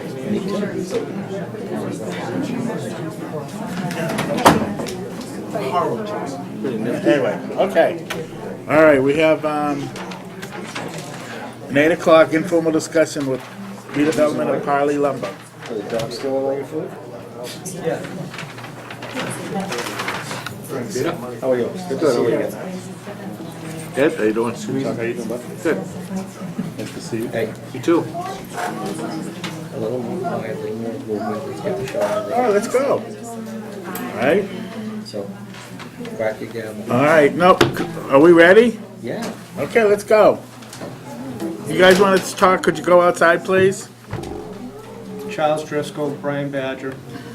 The plan that we gave you originally, well, we made some changes on it. The plan that's up there, we made the building smaller. This is Parley Lumber property. And we're just doing an informal discussion like we did 18 years ago when we did the Taylor Street property. Our intentions are to lease the corporation. You're gonna put a construction warehouse out there, for lack of a better word, for your equipment? Is that kind of what your intention is? Yes. A little storage area in the back for material and things like that? Correct, Yeah. yes. Is there any concern about or any thought about trying to preserve the facade of the old Parley? It is a historical property. I mean, it's, I think, the first sawmill of the The most. oldest in America. We could save the plaque down by the road. That's about the only thing that's worth saving there. I mean, there's nothing. We plan to save the front facade of the building. Not on the new building, but... On the sawmill. Yeah. Yeah, Right. that. Okay, so that they. We're not gonna ruin it. All right, so you're Yeah. still gonna try to. There's a couple of things there, but everything else is not salvageable. Floodplain issue, we're tearing down, we would like to tear down the blue building, the blue garage, and that would give us a compensatory storage to be able to fill the, up where the septic system is and do some grading. What about getting in and out of there? That's, because you're right on the corner there, right? Yeah, well, what we did was, right now we have it so that, right, we would come in this way, the existing driveway kind of cuts that corner, and that was our big thing, so we're trying to make it so anything coming in would be this way, anything coming out would still be, we're moving everything up. So you're gonna close it off a Not little gonna bit take so rights that. out of it? or No, lefts in? rights out of that. That's a bad corner. We talked to Jimmy Clyde about changing a few things around there. Meaning you change the grade a little bit, you probably pave it at the end to show paving's expense? No, I'll find some Probably. paver that could do it. I gave a shot early, I don't know. Thank you. You're welcome. Okay. Board have any questions? Well, we wanted to address any issues, questions. The biggest thing you're gonna deal with, I'm sorry, is through the chair is conservation stuff, right? And we've done preliminary with conservation, we walked it with them. They want the buffer, they want a 50-foot. Our case is, well, it's already disturbed, so we talked about putting 25-foot buffer, put rocks, and then they said we could drive in the 50, within the 50-foot if we wanted to. But I just assume be able to use it for stockpiling pipe or whatever, just, Non-leaching material? yeah. Would you be paving down there, or you'd be, leave it as gravel? We're gonna leave it gravel. It's all gravel. Okay. And we have a buffer on trees, plant arborvitae's along the road there to kind of screen the property. The last part is, this is primarily gonna be for the storage and in and out of your vehicles. It's not gonna be processing, crushing, that type of thing, correct? Well, we plan to do some processing, and not the scale that we do it now, but we plan to do some, yes. We have sound ordinances that you will be needing to Yeah, adhere to. 495. You're over there, and 495 would be louder than Don't any. start that with me. Huh? Are you done, Mr. Scott? I believe the noise is gonna be a lot less than what was there before, a Yeah. lot less. We don't produce a lot of noise. Roland's big concern with the neighbors, I guess the sawmill was the loud. It was very loud before. Well, as long as you, in my concern, as long as you stay away from Conservation Commission isn't all over your face. Yeah, we've been in everything, so- touch with them. It's a tough site. Yeah, they're gonna weigh in with it. I'm curious to know, there's a brook there, correct? Yes. Because I remember Parlee was constantly actually visited by the EPA, because I know Farm Bureau had stepped in a lot to try to assist them with what they were doing there. And they dealt with it like all the time. So I'm curious to know. Yeah, he was pushing snow into the brook, stuff like that that you shouldn't do. Well, there was also, there was also things that were just, that it's been there, right? So they were giving him a hard time. So Yeah. this is still a commercial business operating with like foreign products, basically. So I just, is that a concern to you? You think you're going to not be visited by them? You guys import stuff from China? That's not No. what I meant. Oh. It's not its natural habitat. What is natural nowadays? Who knows? My hair? So, I'm just curious if that was a concern, knowing what they had dealt with all the time. No, we're aware that EPA or whoever swings by every, whatever, but that's what you gotta deal with. I Yep. mean, it's not like we wanna, that's why we have everything up on the upper portion of the property, staying away from the brook. The brook actually it was about 30 feet over. When they did 495, they just Oh, yeah. dug it out, moved it over, Yeah. the good old days. I'm all set. You're good? I did have one question about parking, because no one seems to be able to give me a good count on the parking spaces. What are you asking for? Well, we have, it's about 16,000, about 17,000 square feet of building. There may be 45 employees at the, busiest time of the year, but then that tapers down. So how do you do it? One thing I read was one space per 1.25 employees. You said 4 to 5, not 45, right? 45. 4 or 40. 5. 45, Yeah. 50 people. Yeah. Well, you gotta have at least 50 spaces then. Could have more than that for all the trucks that they Yeah, store there. And yeah, Okay. yeah, you're gonna have to have a lot if you have that many people, you're gonna have to have that much space. One space per 1,000 is Well, office, right, for the office part of it. Right, unless you control the number of employees, and then you can drop that back to 1.1 space per 1.25 employees. Right, but still, that's a lot of them, that's still 30 spaces anyway. So you are grandfathered business there. This is Yep. one of the seven properties in Littleton that predate zoning. How do you know that, Mark? I'm It's just been well around since versed, before zoning. I'm just well versed on It's older than dirt. zoning. It's in the master plan.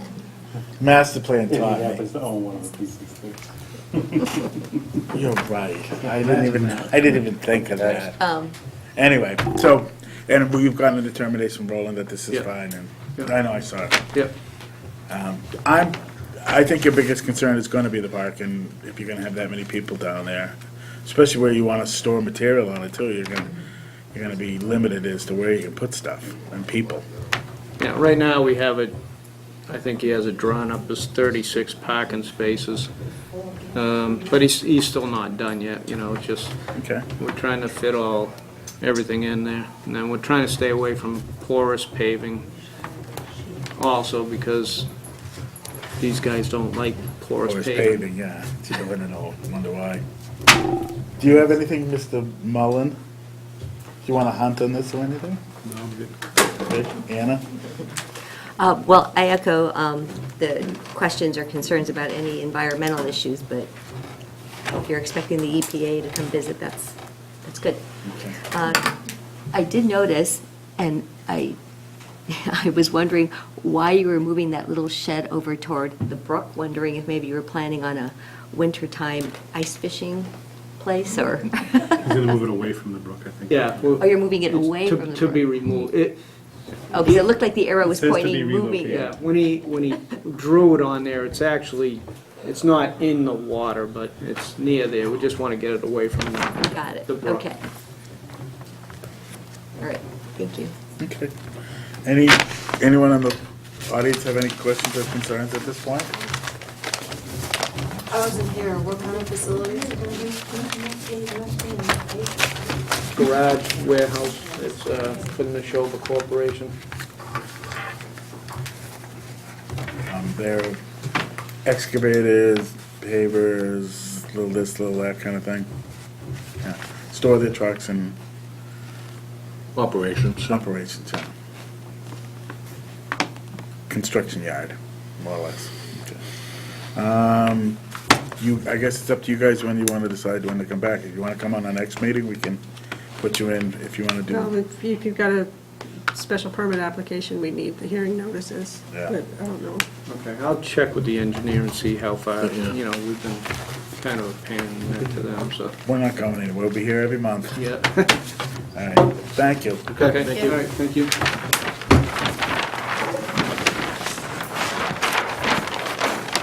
All right, we have, right on 815 Public Hearing Foster Street, definitive open space.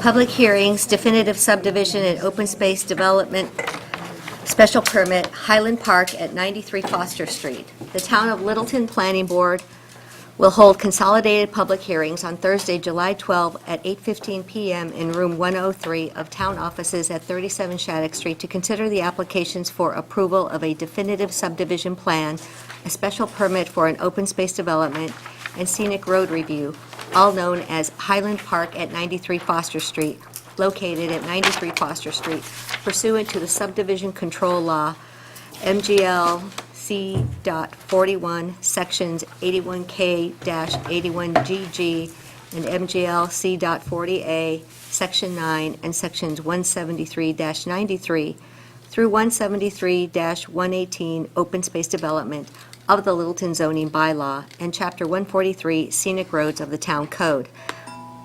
The project site for each application is identical at 93 Foster Street. The project site is shown on Assessor's Map U35, parcels 12-A and 13. The definitive open space plan shows 8 new lots and 2 open space parcels with 1,050 feet of new roadway. Property owners are Janice H. and Ina Vilkins, applicant, Habitat Acquisition and Permitting Trust, D. Bruce Wheeler. Applications and plans can be viewed at the Planning Board and Town Clerk's Office during their business hours or online at the Planning Board page of the town website, littleton.ma.org. Any person interested or wishing to be heard on the proposed applications and plans should appear at the time and place designated or provide written comments to the Planning Board office prior to the close of the public hearing. Thank you. Okay, so this is our first definitive, not a definitive, so do you want to give us a brief overview of the plans? Have they changed since the preliminary, and where we're at with it? Absolutely. Good evening, Richard Harrington, engineer from Stamsky McNary. Bruce Wheeler and Brian Ahern are here for the applicant, and also Mr. Vilkins, the owner. In general, the road layout is basically the same layout as the preliminary plan approval. We've also reshaped the lots slightly based on the topography, and we still have come back with 8 lots plus the existing home is the 9th. We have a definitive subdivision application, as you know, that we filed, and there was a preference to go to the open space to allow us to reconfigure the road in a better manner for the terrain, which we have done. In addition, you will see that the highlighted pink represents the proposed sidewalk system. So we are extending the sidewalk from the intersection of Mill Road and Foster all the way down to the southwest past the site and around that little short bend to the driveway of the second home. In addition, we're proposing the sidewalk to loop up around the entire expanded cul-de-sac location. And within the middle, we're proposing an open space park. And so that would be an amenity for the residents and also the neighborhood. And then there's a perimeter open space that would provide a buffer to the existing homes. The topography that you see, it's roughly 294 at the intersection. It's about 30 feet higher as you get up to the cul-de-sac area, and then it does taper down to the north into the northwest, down towards the wetlands in the corners. So the road is situated at the top of the hill, if you will, and then the houses are all mostly, a few walkouts to the northeast, and then the other ones to the southwest are pretty much somewhat at a grade with one a garage under. We have 3 infiltration basins, if you will. There's one at the entrance in front of the existing home, which we did outline on the preliminary plan. There'll be a couple catch basins just about 50 feet or so up from the intersection to allow them to flow gravity into a sediment basin, then into an infiltration basin that stretches along the existing driveway. Into the site at the top, as you get to the cul-de-sac on the left-hand side, we have a second basin on Lot 1, along with a roof drywall for the house on Lot 1. And then up to the northwest, behind Lot number 3, is the other basin where there's a swale or a low valley area on the property. So there's 3 primary basins for the road network with catch basins and manholes that you typically see for every subdivision, whether it's open space or a regular definitive subdivision. In addition, there'll be some infiltration trenches and some roof drywall on all the lots, lots 5, 6, 7, and 8 that have walkouts and down towards the north, towards the pond that's on the abutting property. So in general, what we did was, when you look at the profile, we have a 5% grade entrance at the intersection, which is required, and then we slope up and matching existing grade the best we can till we get to the high point at the cul-de-sac, and then at which time we level out around that loop area.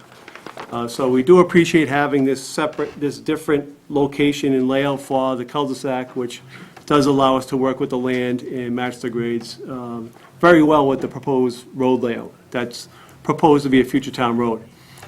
In addition, these are generic house boxes. As you know, we have a note 15 that says they're illustrative purposes. The applicant has submitted some architectural plans as well.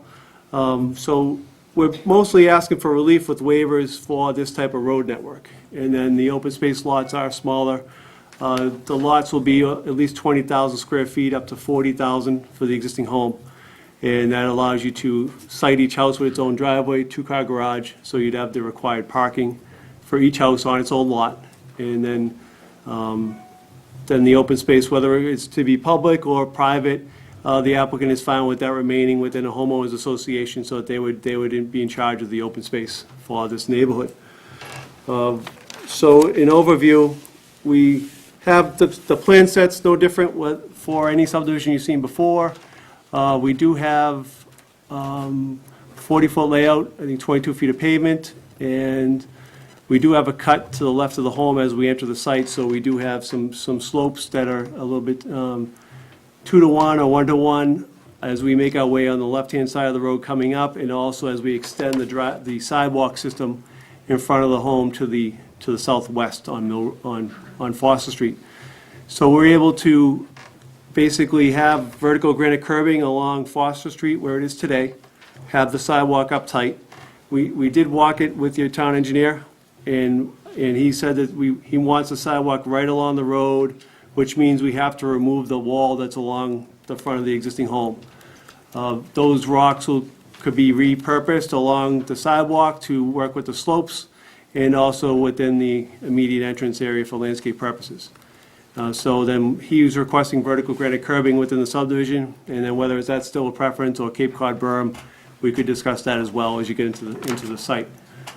So that's basically the overview. We know that we have to have a consultant review the drainage, et cetera. So we're pretty much presenting the beginning of this with the intention that it will be continued to another hearing. Thank you. Peter, do you have any questions at this time? Jamie? Ed? You're not requesting a waiver from granite or anything, are you?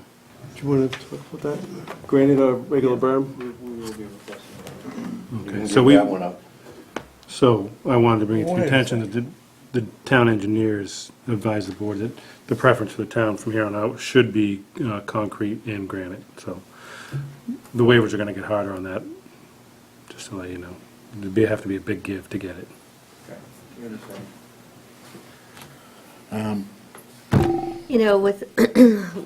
With this particular subdivision, my concern continues to be around that egress, and I recognize that all the site reviews have already been done for that. Is there any plan to be able to put up signage that at least addresses to people coming onto that particular area, that there's a blind driveway right there? Is there anything that can be done to at least alert individuals? We had our traffic consultant prepare a report for the preliminary plan. We can have him follow up and provide a letter for his opinion regarding signage and have it for the board to review. Thank you. Involve the highway department, I'm sure, because it's not a state road, correct? It's Town road? town road. Okay, with I the mean, board. because it sounds like that's a given, right? I mean, that's not a reason for this to not move forward. That's already been granted. Okay. Anybody in the audience, anyone have any questions or concerns? Sure, Yeah, I'm Dave Flogger, 111 Foster Street. It's on the lower left rectangle on that chart there. So I was here a couple of meetings ago, and now they've shifted the plan. So I wasn't too concerned at the time about really encroaching on my property. However, last March, didn't turn out that way. I found a backhoe digging a hole big enough to bury an elephant on the corner of my lot. And they've removed the stone wall at the end of my lot and removed a lot of trees. And mine and Leahy's, that whole corner, where our two properties come together, has been all dug up. And I went up today and there's rocks scattered all about. So I'm wondering about future encroachment and maybe repairs, and if there's any kind of standards for what these guys can do on my property. On your property? Yeah. They can't be on your property. Well, the stone wall's gone and the trees are gone and there's a bunch of dug up dirt and there's rocks, boulders, which used to be stone wall scattered around the corner of my little acre of little. First, this is a scenic roadway. You can't be taking stone walls and stuff out without getting a permit, because it is a scenic roadway, so you should be coming before us. And secondly. It's not the roadway, Oh, no, it's the back of the property. If I could, that we're referring to is these two properties here, if you will. There's a stone wall, there's an interior stone wall inside the site, but there's also bounds at the corners. So we did receive a call from Myron when we were out there soil testing with the Neshoba, and we did know where we were. So the test pits that you're referring to are the ones on Lot 1, which we're pretty sure that's on our lot. And we'll have that line staked out during construction with a siltation control and those markers. So it is deceiving out there. You think the wall is your property line, but it's actually interior to the site. Okay. Just make sure your neighbor's happy. And we put that wall on the common lot line of Lot 1 and Lot 2. We followed that to try to preserve that also, moving forward. Okay. Has that been replaced to your satisfaction, sir? Not really, it looks like they're on my acre, so I'm gonna have to go find out if that's true or not. Well, when, future, I'd say you gotta have your place surveyed before you Well, no, start they- digging. Oh, we did? They did survey. Oh, it was. We knew exactly where we were. So we have a monument right there. We'll happily meet them on the site and show them the monuments. And it is typical soil testing. They backfill and there's, soil that you see. That was your property? On our property, yes. Quite certain. Yes. And if you're wrong, Then they will be landscaped properly and you'll meet your dealt with. satisfaction. Yes, absolutely. Thank you. Anyone else? No? Yes, way in the back. Kyle Maxfield, 181 Mill Road. So we're just north of this development. We saw, obviously, you're talking about their subsurface exploration. Is there a way that the results of that are made public, that we can see the type of materials you're working in? And I'm just concerned, there's, one of your proposed septic systems is as close as it can be to my property line, so it's like to see the material that you're gonna be digging in. Board of Health will have all of that. When they do the testing there, you can ask to have it to be made available for you. You have a copy already in your stormwater report, so it's already. So we just post it online. Yeah, it's, and then the squares, the rectangles, and the symbols there have numbers to relate to each test pit. So it's all available. Yes, ma'am. So I'm at 185 Mill Road. So I abut the Bilkins property. There is in the, as you're looking at the plan, in the kind of back right corner, there's a, this is a guesstimate, 70, 80-foot sugar maple. And so I had an arborist out doing some tree work, and he saw the digging going on back there, and he said, "What's going on here?" He said, "Is this gonna, hurt the roots of the tree? Because that'll be a problem for the tree." As for the septic, right? That's the Vilkins new septic system, I assume. Yes. You referring to the home at the? Can you see that red No, dot? it's over here. Is it near the Vilkins home or further up in the back? Over here? Septic behind Right here? We're right next to right the there. Vilkins. And then you have the fence right there? Right. Yeah. We're not disturbing any vegetation along the property line No, it's where the septic is going in. in here. Right. Um, So I have that huge tree, and the roots to that tree go through that area. How far is the septic off the lot line? we'd have to, What's I our think it's code? at least, 25 feet? Without new construction? I'm guessing. It's about, it looks like 40 feet. it's in compliance with the setbacks. And the tree itself is on your property or on our property? Oh, It's on my property. Yeah, it's in at that upper left corner, abutting the Wilkins property. Because I know that you had your septic repair was in the backyard right here, correct? Right, And then, so the tree is up in this corner? yes. So I think we're further away from your septic, but we can take a look at it together. Yeah. Thank you. Anyone else? Are you ready to set everything out to? Yes. I was wondering whether you're leaving any trees, just all 1 acre buildings, whether there's any effort to leave some trees, and they're vital for the climate, for people, for the animals, for even the people who live there. I live right across the development, 92 Foster Street. Are you clear cutting it, or are you going to try to be selective? We are being selective with keeping trees within the cul-de-sac area and along the perimeter. The trees along the frontage are required to go away for the sidewalk on the frontage and for the basin. And then we have trees to be replanted along the entire road. Mrs. Ethelbun can't hear. Oh, sorry. Sorry. No, stay there, stay there. Thank you. We did walk it with the town engineer, and Thank you. the existing home is here, Yeah, the old one. the old one, yes, the White House. Mm-hmm. And so the existing trees are along the frontage where the stone wall is, those have to be cut down. They're just dying anyway. Right. Yeah. So they need some drainage there. We're gonna replant some trees along there. And then they do have to cut into the grade to get up, so, per the rules, so we'll have additional trees planted along the entire road that will be clustered. Yeah. And then in the middle, it will be clear, but along the outside, we'll keep trees and we'll have trees in the middle. I hope there's as many trees So, as possible. We'll try to keep what we can. It's very important. Thank you. You're welcome. Anyone else? Are you getting ready for your peer review? Are you, So we'll supposed to get the estimate tomorrow from Green for the peer review, and I'll send the estimate and the proposal over. If they have any questions, we'll work it out.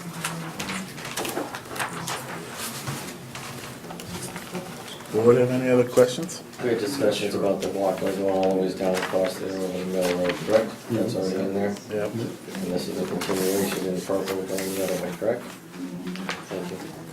The proposal for this, through the chair, the proposal for the sidewalk going, I guess it would be west on Foster. I know we talked about it, it was something we came to agreement on. I'm just wondering with Complete Streets and the possible renovations of Foster Street down the road, if maybe we should just bond that for future installation, or if it should actually be done. I'd want to get input from the town engineer on whether it should be a bond issue or whether the work should be completed on the west side. Does it make sense to do whatever you Okay, thank you. That can be decided either way at any point in the process. Okay, thank you. I have another question. The open space behind Robinson, what is the footage there? On the open space on that strip? The right side? 30 feet. 30 feet. 30 feet? And in that 30 feet, is that property going to be undisturbed? Yes. Okay. Wait a minute here. Off of Mill Road, The left-hand side, which is, right side. Going the right side. The right side. We're showing 30 feet, then there's a 40-foot setback from that line to any structure, so there'll be 70 feet to a building. But I'm As well. just talking about the open space Right, area. 30 feet, 30 yes. this isn't an open space. What? Yes, it is. Yeah, it is, it's open space subdivision. Are you talking about the other side? Or which side are you talking about? Well, what I would say was the northwest side. You're talking about the drainage structure that's in the open space? Yeah. Okay. And isn't this the same issue that's being raised by numerous other neighbors on another project with the... It is. So the question is whether it's good open space and usable open space and contiguous? Gold? No. Digital Credit Union? Yeah, DCU. Oh, we had that in the same area on the plan when we switched from the conventional to this type of layout. It doesn't have to be open space, we could just make it part of the lot, if that's the preference, as well. What? No, we're doing an open space, we want open space. Right, so I mean, there are some options to talk about. Okay. So just to clarify, we're talking about the perimeter that's outlined in green around the subdivision. Correct. Yes. Okay. So I just looked at the scale. So I mean, if we're not against, we're next to Already given development it the anyway, first time. but say a lot up from us, the Max Fields. So you're saying that's actually 30 feet? It doesn't look like it from the scale. Says- Robinson, yeah. It says 30 feet in it, the plan does. But it's, I mean, maybe nitpicking, but it looks like it's a variable width, and it's the narrowest in that, along that right side. Well, it says 30 feet, so. That equals a third. Anyway, yes, sir, way in the back. Sorry, can you clarify what that, you're saying that's open space? What's going to be done in that 30-foot swath? If that gets clear cut, then... No, nothing's gonna be done there. It's It's undisturbed. Okay, we didn't hear that. left in its natural state. Anyone else? Starting that again, huh? So, all right, so we're gonna continue this till next month? You ready? You gonna? I think we have to allow time for the peer review, so. Well, we could continue till August 3rd and then, give an update if you wanted to, or just continue until the September 13th meeting. Let's stay on the August 3rd. I think it's the second, actually, isn't Or it? the first meeting in You're right. August. Right, you're right, August 2nd, I'm sorry. All right, so we'll put you on for it, if there's nothing new, we'll go there. And we'll figure out the date as we go. Well, the time, excuse me, the time as we go. Everybody good? All right, we'll see you August 2nd. Thank you. Hey, Mary? This is, we got an update for you. Should I press OK? Not right now. Tell it to do it another time? That would be lovely. Thank you All right, very so we much. have 845 Foster Street, continue public hearing, Aquifer Water Resource Special Pyramid District. 93 Foster Street. Is that- How we doing? We having fun yet today, girls? Boys? Countrymen?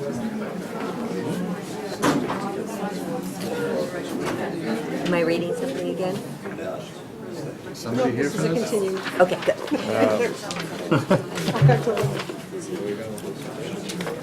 Let me go get some water. You want some? No, thank you. All right.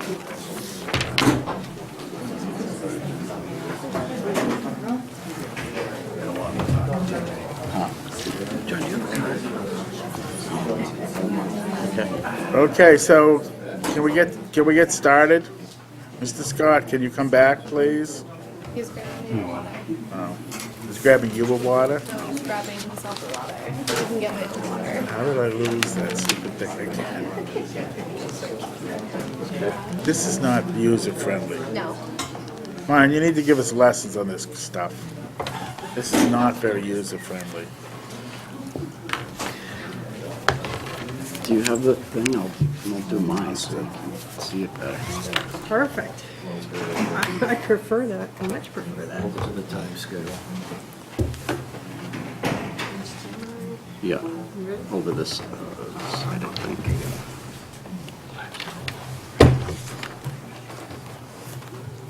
Oh, it was that side. Okay, are you ready? 6 minutes late. That's pretty good.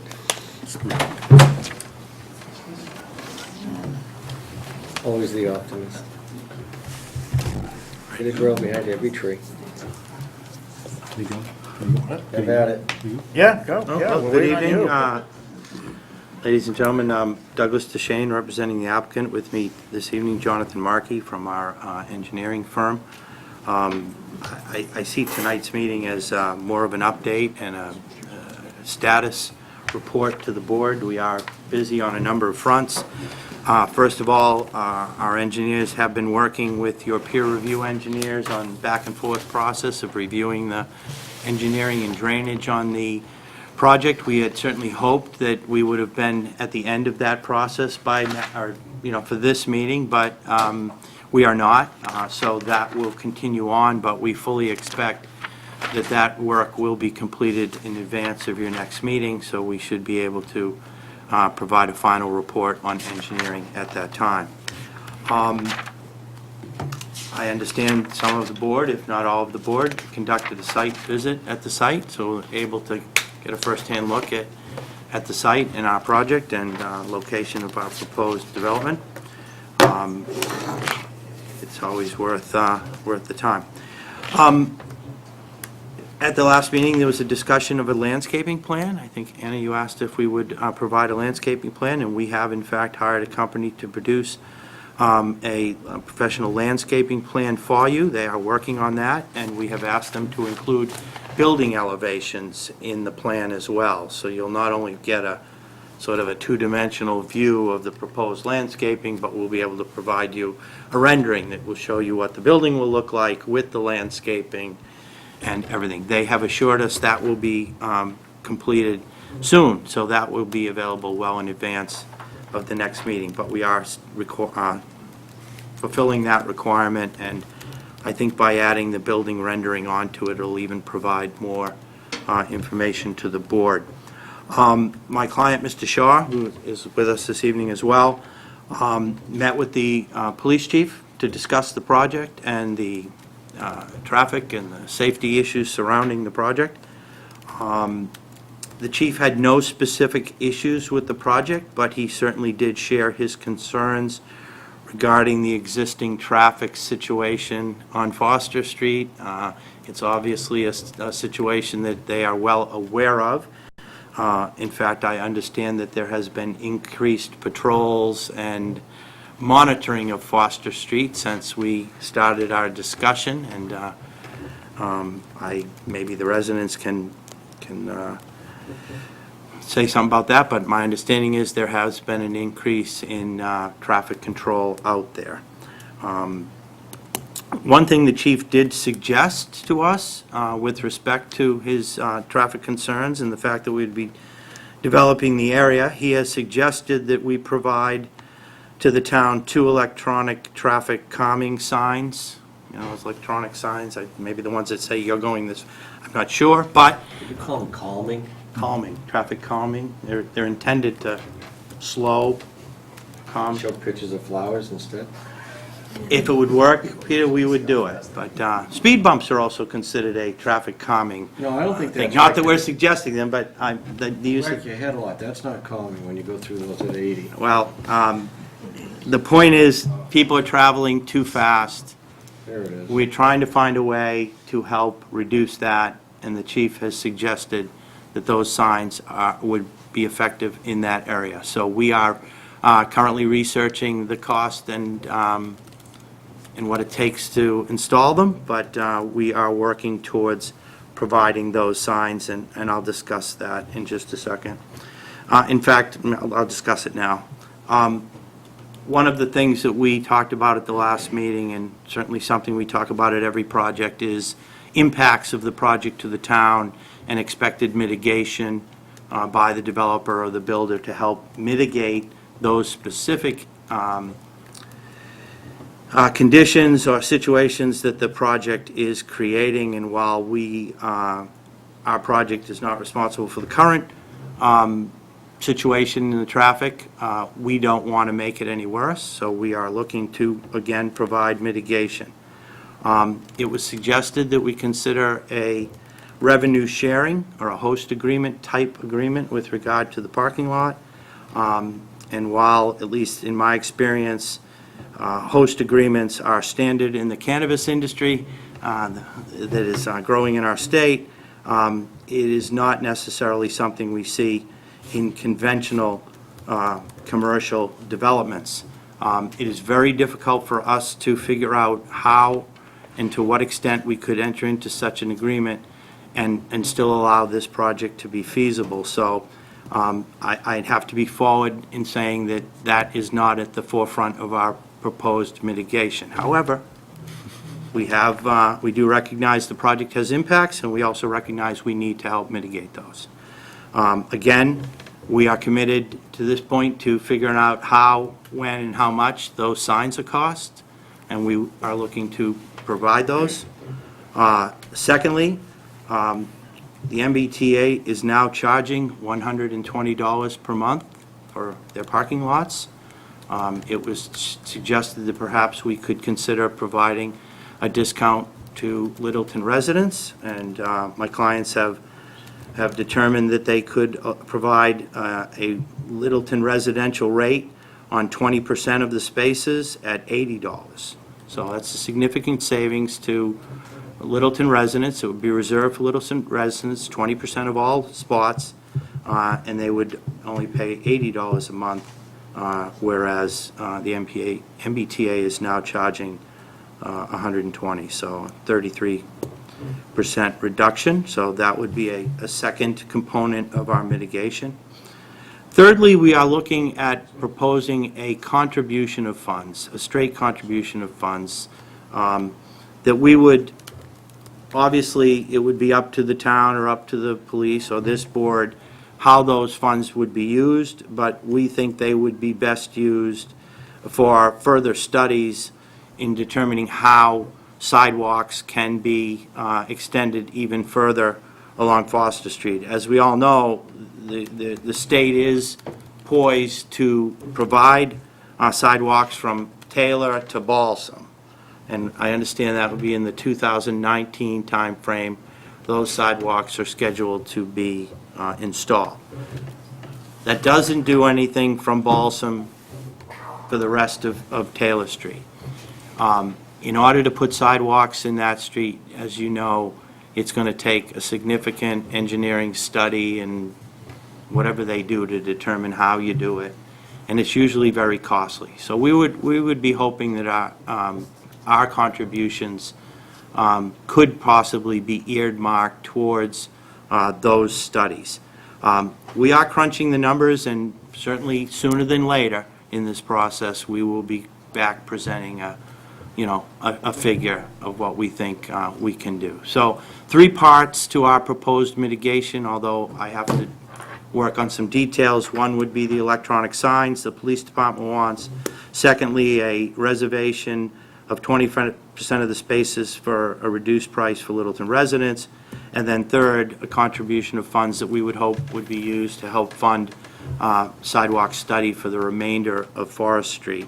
And I should say that we would obviously be willing to participate in terms of land availability along our frontage, if we had to give easements or, well, let's see what the rest of the landowners along that road say, when they're approached about giving up easements to allow a sidewalk. So all I'm saying is... We had numerous people said, take my 7 feet. There they are. They said, take my... Was it 7 feet we agreed to? Yeah. Whatever it is, all I'm saying is that obviously my clients would be willing to work to see those sidewalks be installed on easements if necessary. Good, I do want to point out, too, that you'll recall, we came in here with a much bigger project. But we heard the board, it was clear that you weren't comfortable with the senior residential as we proposed it. We haven't given up on that idea. We are continuing to work on a proposal for senior housing on this location, which will meet the purpose and intent of your bylaw, and which will meet the requirements of this board. We are in active discussions with the companies that do both independent and assisted living facilities. We're working with them. There's been some interest. It's Good, 'cause going that's well. important to this board. We're very interested in that. Right. Could you have them give us a tutorial of what? Well, at the point where we get someone committed to coming with us, because we're not proposing to build an assisted living facility or an independent, there's specialty companies that build them and run them. So those are the companies we're meeting with. We've actually engaged a professional broker who has been helping us with that, and it's encouraging. We've had some good discussions. We told you this when we came back before, I know you want to see assisted living, independent living, and by independent living, I mean living that has facilities and amenities in the What you're looking for, Mark. in the thing. And there are actually companies that build those facilities, and they have, food services and nursing or medical You mean services. they feed them there? They do. Wow, okay. So, Anyway, but that's not um, before us right now. So we're going to be back. Okay. You know that, right? I mean, Well, we didn't think you were going away. and I think that when we come back, we will again take up the topic of mitigation and things. And a sizable senior residential project would certainly potentially be able to contribute more. One of the things that we've already put on the table is a potential site, providing a potential site to the town for the seniors. But So- that's not what's before us right now. Can we, No, but what I'm saying is, if you're looking at for mitigation for what we're proposing right now, we're trying to say that the mitigation we can provide is proportional to the impacts. But don't think that's all that this site will ever contribute, because if we are able to go forward more, we'll be back to the table. That's all I'm saying. Okay. I mean, right now, we're proposing a 35,000 square foot building in a parking lot. okay. Right, okay. That's where we are. Maybe it doesn't sound like a lot, but we have been really busy the last month. And all I'm asking for is an opportunity to come back, do the engineering, get you the landscaping, and talk the brass tacks. I also spent some time after the last meeting reviewing the zoning bylaw. I know some of the board members raised some concerns about the viability of the commercial building, the need, the whatever. We all have our own opinions. But I did do some research to make sure that there were enough allowed uses that would be beneficial to the site, as not only as a standalone, but again, in the future, if we're able to build the residential Well, portion of this. let's start right now, since you brought it up. Yeah, It's an industrial A property. it is, sir. So right now, by right, the only thing you can do in there is a restaurant. We need to discuss footnote number 8. Okay? Footnote number 8 says you're not allowed to do any retail except P, when there's more than 50,000 square feet of gross floor area and other non-rental use on the lot or within 2,000 feet of the boundary of the lots, and that the use is contained in a structure chiefly devoted to the permitted use and other occupied or not more than 10% of the structure. What's that trying to say is that you have to have another ongoing concern doing something else there before you can put the retail in, which goes back to the old days when Pella Window was there and when the plywood people were there. They had a facility there that manufactured windows, and then they sold them retail in the front. You don't have another building doing anything else there. You want to put a strictly retail. It's in our subdivision rules and regulations. It's right there. It's not, retail is not permitted unless it's accessory to a permitted use in there, an industrial use there.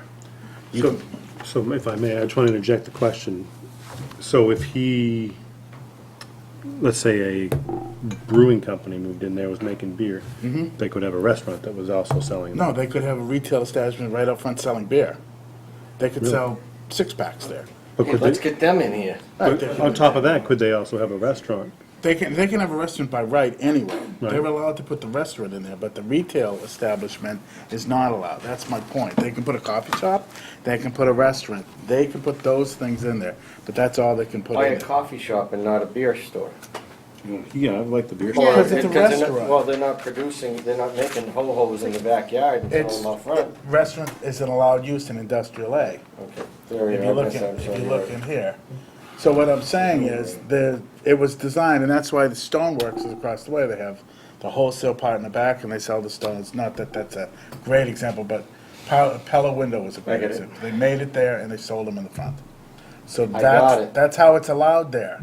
So Okay. the 35,000 square feet that are proposed can't be put in there unless it's a 35,000 square foot restaurant, or there's another building up there manufacturing something else that's gonna be sold in the front of it. So that's, how do we get around that footnote? That's the Okay. point I'm getting I- at. I'll answer the question. And I think we need to look closer at the footnote. The footnote says that, except it is permitted if there is more than 50,000 square feet of gross floor area in other non-residential uses on the lot or within 2,000 feet of the boundary of the lot. Can we agree that there is potentially hundreds of thousands of square feet of non-residential use within 2,000 feet of our site? No.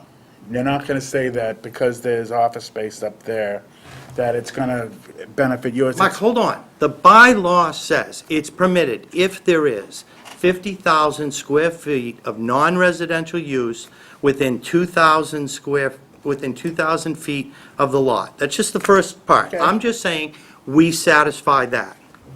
And the use is contained in a structure chiefly devoted to other permitted uses, which means that that building has to have other permitted uses. And the use occupies not more than 10% of the structure's floor.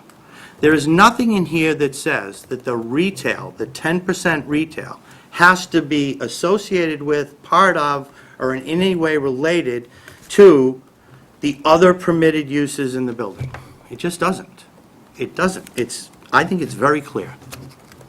You can't put that, you don't have another building. You're not gonna use another building that's down the road, that's an office building, and say that this is contiguous or part of it. At least that's not my interpretation of it, and it was put in there so that you could sell, what you manufacturing could be sold in the front of the building. The problem we are having here again is multiple times we're getting things, what the intent and what it's No, written. no, it's real easy, And what it Peter. is now, well, He's gonna write an opinion, wait, he's gonna That's write an gonna be opinion. favorable for him. Exactly, And we're gonna look at it as favorable for And we're what, gonna send it to town council and have town council read this and determine whether or not his has any validity.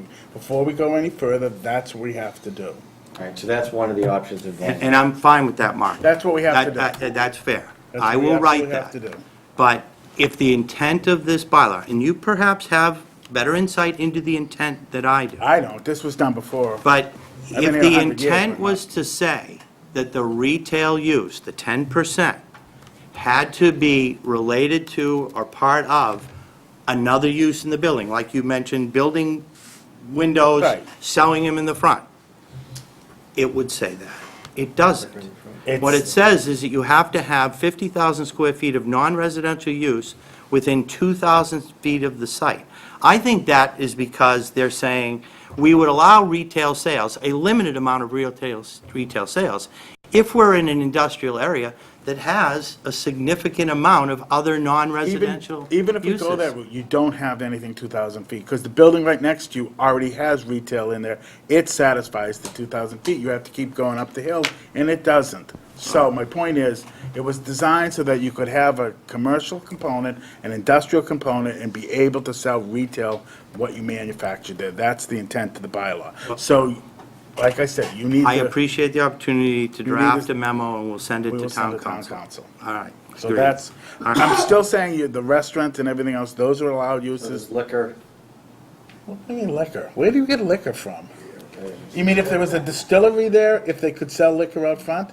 If they could get a license to sell it, they could do it, but that's how Play this is cards in intended the to be. back. If they manufactured tires in the back, they could sell them in the front. You know, that's how this is supposed to So be. if we had a bakery in there, you could have a retail shop to go with your bakery. That's what I was. You could argue, well, it'd have to be a 50,000 square foot bakery, but yeah. Well, that's not what this says. It says you have to have 50,000 square feet of another building that's 50,000 square feet. Or within 2,000 feet You of the don't have the boundary. 2,000. Okay, move on, because. All right, we'll move on. Right? Well, it's kind of important. No, Mark, I'll answer your question. I'll provide you the information. We'll do a study of all the uses within 2,000 feet and see if we can come up with, That's not what we're asking you. We're gonna asking get an you opinion from town council, and then we'll do that. We need your interpretation of what that says, not what other uses are there. We already know what's there. There's office buildings all around you, okay? You need 50, never mind. You know what you need. I know what I Send us- need, and I know what I'll do. Restaurants, fine, can't. Moving on. All right. But there are a number of uses that are allowed. Don't go there again, please. What, daycare facilities No, it's a aren't retail, allowed? it's a retail use. If you go in and you have to give people money. Daycare facilities, childcare facilities are allowed in every zone in this town under the Dover Dover Amendments. If you wanted to put End it of wrong. story. Fine, okay.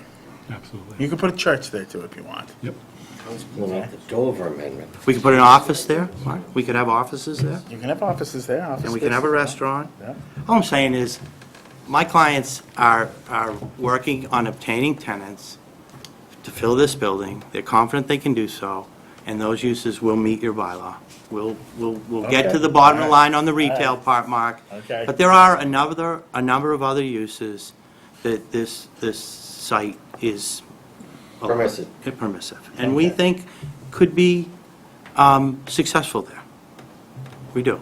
Okay. And, you know, one last thing, I mean, you were right, your first statement, this is an industrial zoned piece. I wonder if that's a good thing, you know, maybe at some point somebody, you know, thinks that maybe that rezoning might be in place. I don't know, but I don't think anyone wants to see industrial development there. You don't want to Anyway. So Okay. anyways, Mark, excuse me. So that's where we're at right Yep. now. Does the board have any other questions or God, concern? no. We walked it, the parking lot is, any issues with the parking lot? No, but in the woods, there's a lot of ticks up there. What can you do about that? It's awful. David. I do understand you had an Can you opportunity hunt to be up there there? when 'Cause the we can train kill the came deer in, so so you they got don't to... have so much for the carrying the deer ticks. Maybe we should have a. Any? Did you have? So I walked out to the bridge that crosses the wetlands. It's still intact. I'm sure it's going to need to be upgraded significantly for travel, but it's intact currently. I think there's a lot of uses that could be successful there also, so. Dirt bike racing. I think that occurs now.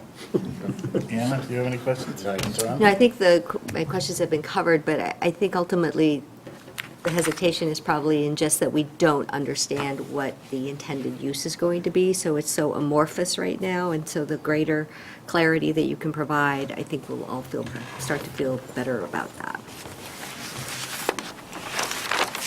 I'll have to move that up. Anyone else? Any comments from the people Nope, in the none audience? being given. Let's move on. Wait, you gotta give him a second. They're a little Oh, nervous. they got to think about it? See, a guy was gonna put his hand up. You Why gotta don't give him you- a second. Hi, Randy Martins, 174 Foster Street. I wasn't at the previous meeting. I can appreciate kind of trying to find your way and figuring out what you're going to put there and how you're going to access the thing. I would definitely express that Foster Street's congested a lot. Appreciate your comment on trying to participate in mitigation. At the end of the day, you're still going to add a whole lot of cars to Foster Street. Watch my neighbors take the dogs for a walk. Train's coming. They were walking through poison ivy to, watch out for the cars. So it's not going to help, no matter what we do. At retail, it's going to just get worse. So, we've got the proposal for the subdivision up at the other end of Foster Street. We've got Durkee. Foster Street's getting pretty crowded, and every time we do this, it's always about, well, we'll take a look at the traffic patterns. You know, I guess I'm just wondering when we're gonna start backing off on Foster Street a bit, to be honest with you. Anyone else? I just had a question about Sure, the, name, please, for Mark. Brian Gannon, 172 Foster Street. Just, so the people that park in the back lot, they have to share the culvert bridge with the traffic to get to the train station? That little bridge that's already out there, right? The thing you guys walked over. I'm just curious, is there gonna be like a pathway to the train station? There'll be How are they- sidewalks. Sidewalks On the road. on, using that same bridge that's there? That's correct. We, if I could, Mr.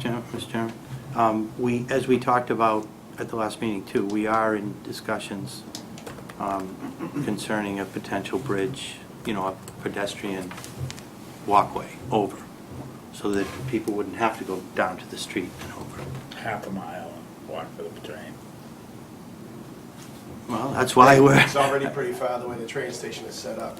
You should walk from the house. You're not It doing really it. is.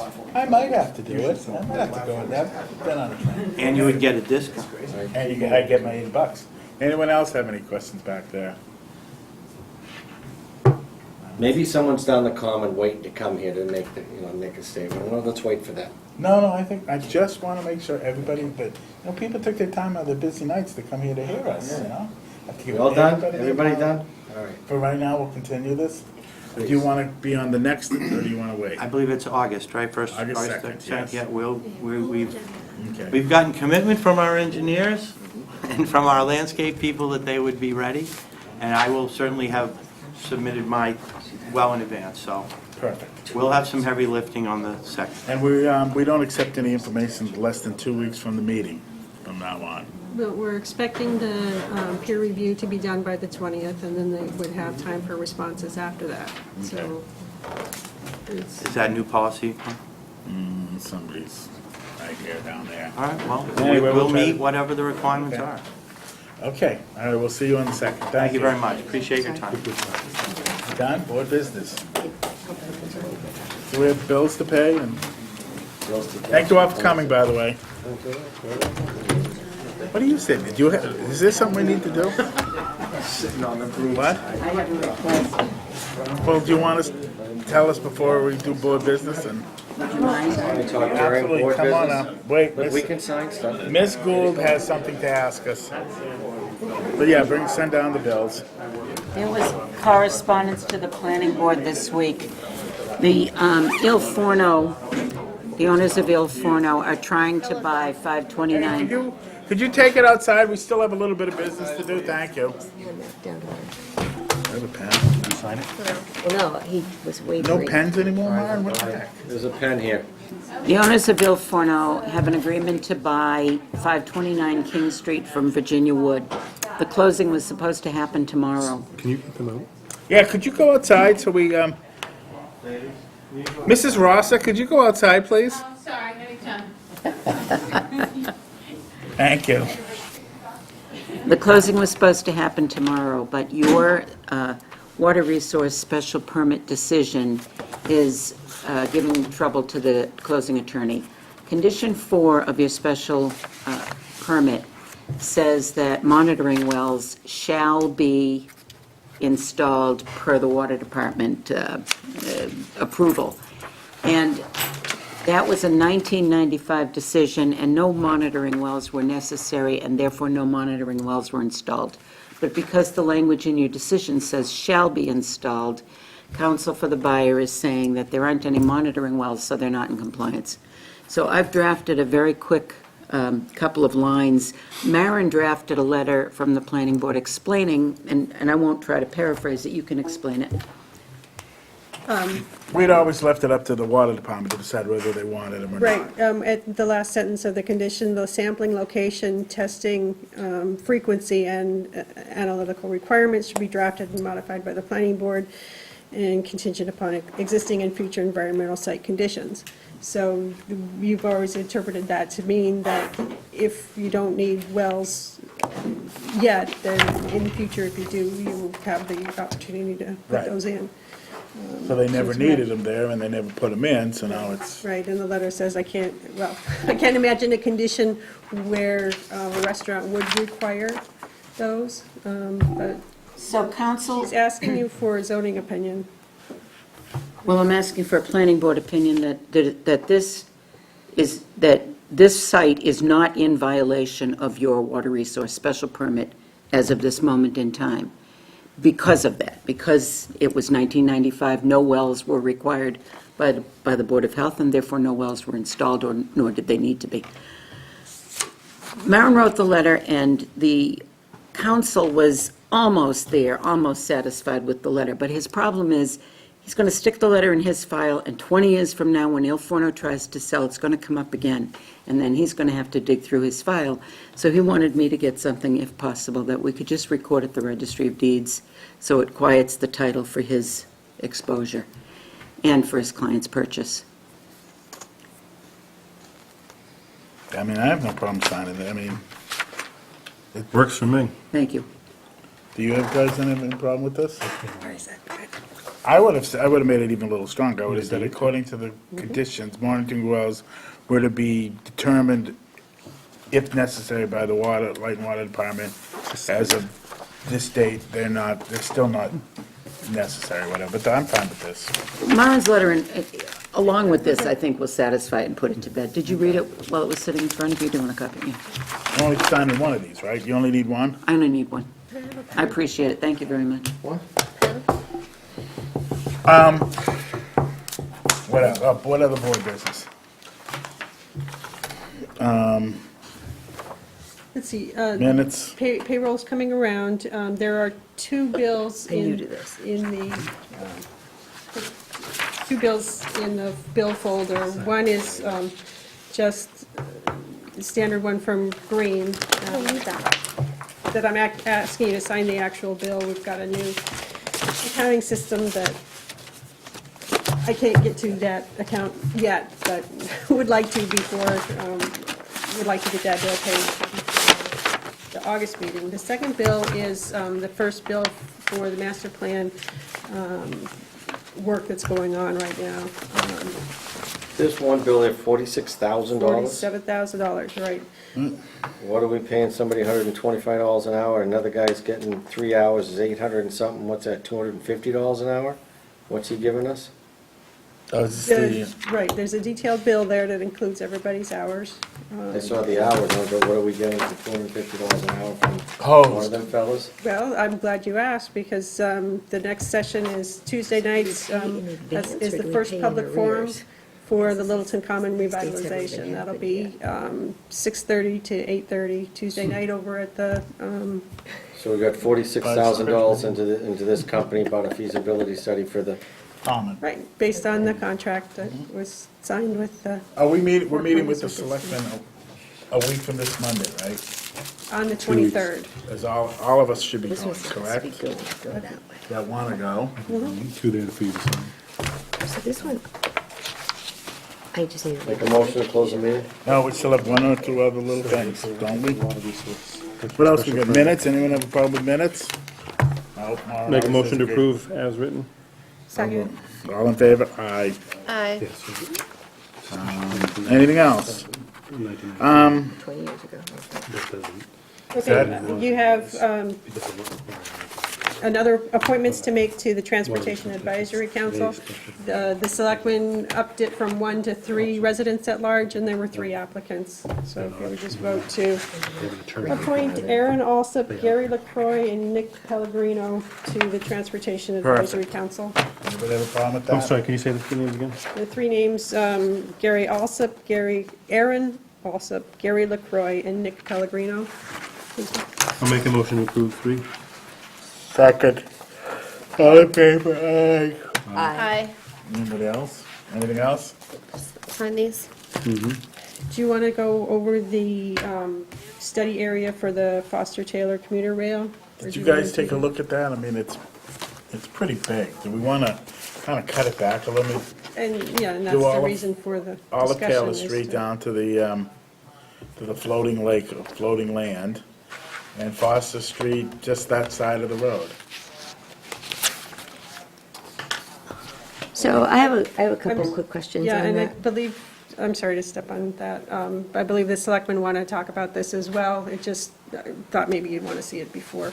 Does anybody, it's too big. So, right, so, Get rid of turkeys. yeah, Just do this Yeah. side of the road over here.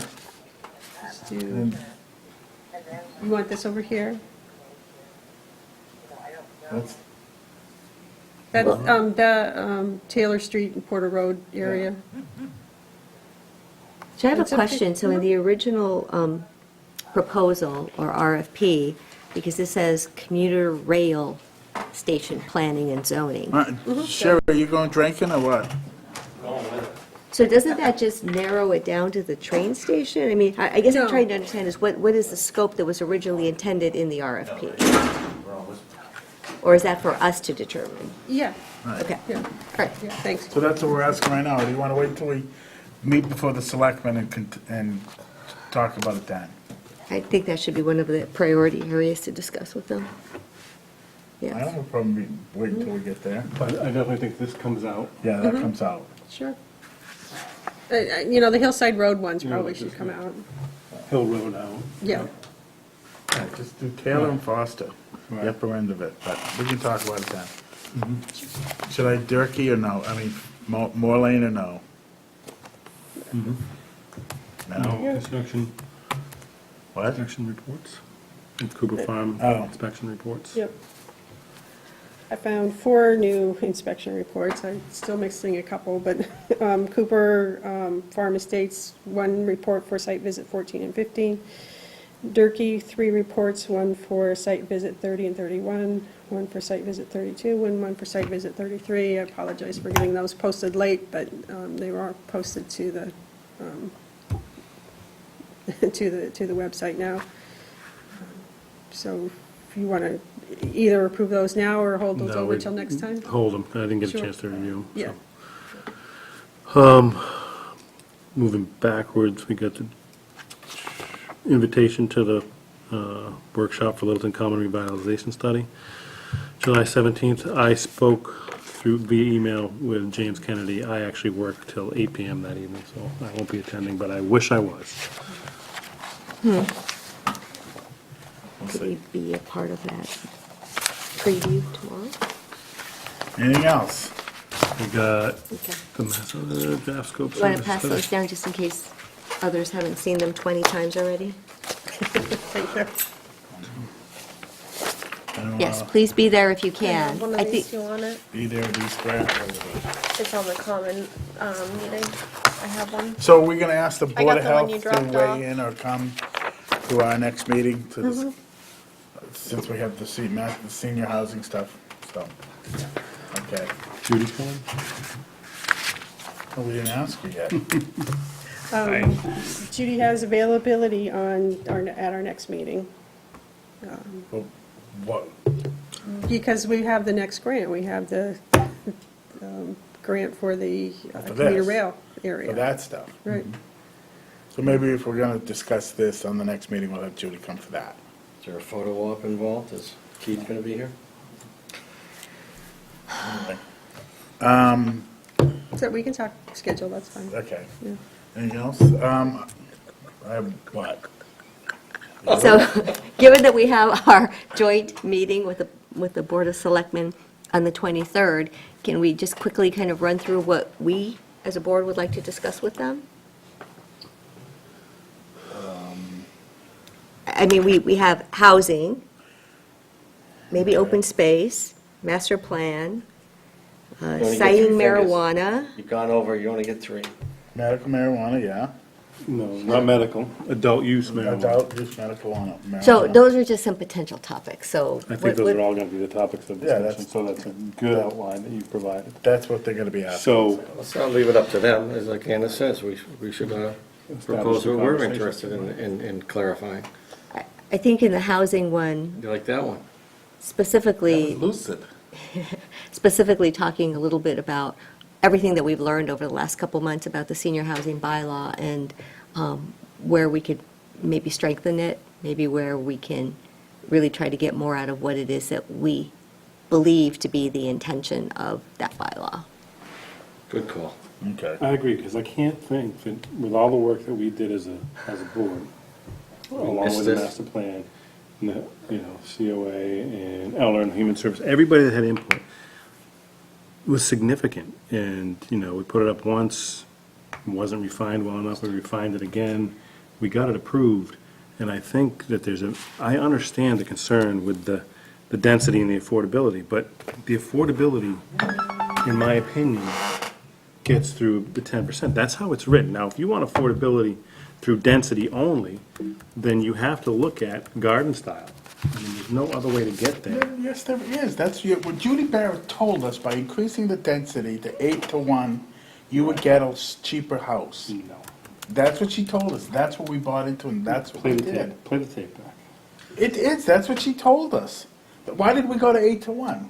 You don't need to dense them out. If you're gonna get 10% no matter what, just do open space and just do all day long. So you're gonna get 10% every day. So in that bylaw too, we have a definition of open, well, we have a We term have for a open definition of space. open space. We have an open space term in there that does not say usable It's gotta be deedable and transferable to somebody like conservation or in an something. open space subdivision, not in an SRD. It says in ours too, it has to be deedable and transferable. You can't give them junk that's gonna get wet. We've already discussed that, we've already lost one on that one, so let's not even go there.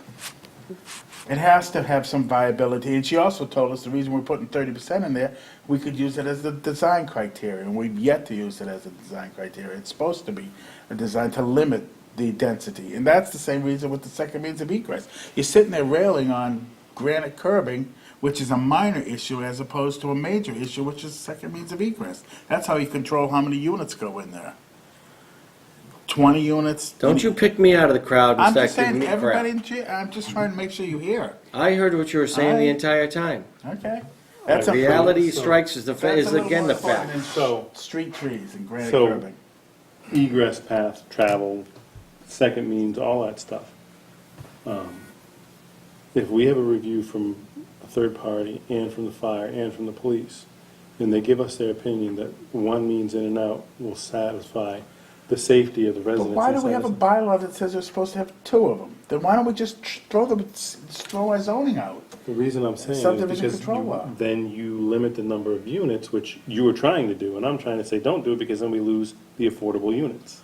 We're losing the affordable, we're not getting the affordable units anyway, we're getting And it this through is, the and, inclusionary. and here's where I'll say, you have the majority on your side in this argument at this time, because everybody that I'm hearing from is saying that it's not affordable. But I guess we're looking at different definitions of affordable. It's 10% is what's written in the bylaw. It's not all of them. Yes, it is all of it. That's where you lose it. It's all of it.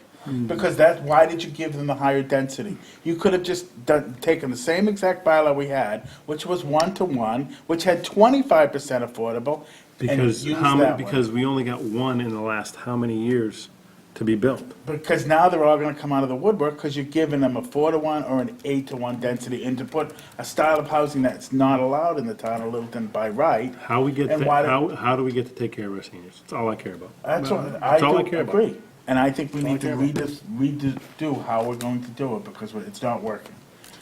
$500,000 is not affordable senior housing, sorry. 350 where it starts, and by the time they're done, 400,000 is not affordable senior housing, sorry. For a condo, it's not. The 10% is the only way you get it, and it's inclusionary. According to the numbers, affordable is Mr. Chair. $183,000. Mr. Chair. That's according to affordable. So Right. let's table this for presently, because Yeah. we're gonna beat this horse to death. But we're Grab gonna your have- bridle, grab your saddle, the horse is dead, let's go. What about, Make a motion so what to about close the meeting. what about the other topics before we close the meeting, just to make sure we have, maybe we can all talk one-on-one offline at different times before the next meeting about the subjects that Anna outlined that are probably gonna be the topics at this meeting, at least the topics I think we Right. should be addressing, so. Hopefully we can all take some time. Jamie, I gotta come see you for some vegetables anyway, so I'll have the conversation with you. We can decide to, Do we have a motion to close? I'm done. I'll Send me. make a motion to close. Second. Anybody? Second. Those all in favor? Aye. Aye. Aye. Hi. Let's Flip shut the TV switch. off. Let's go home.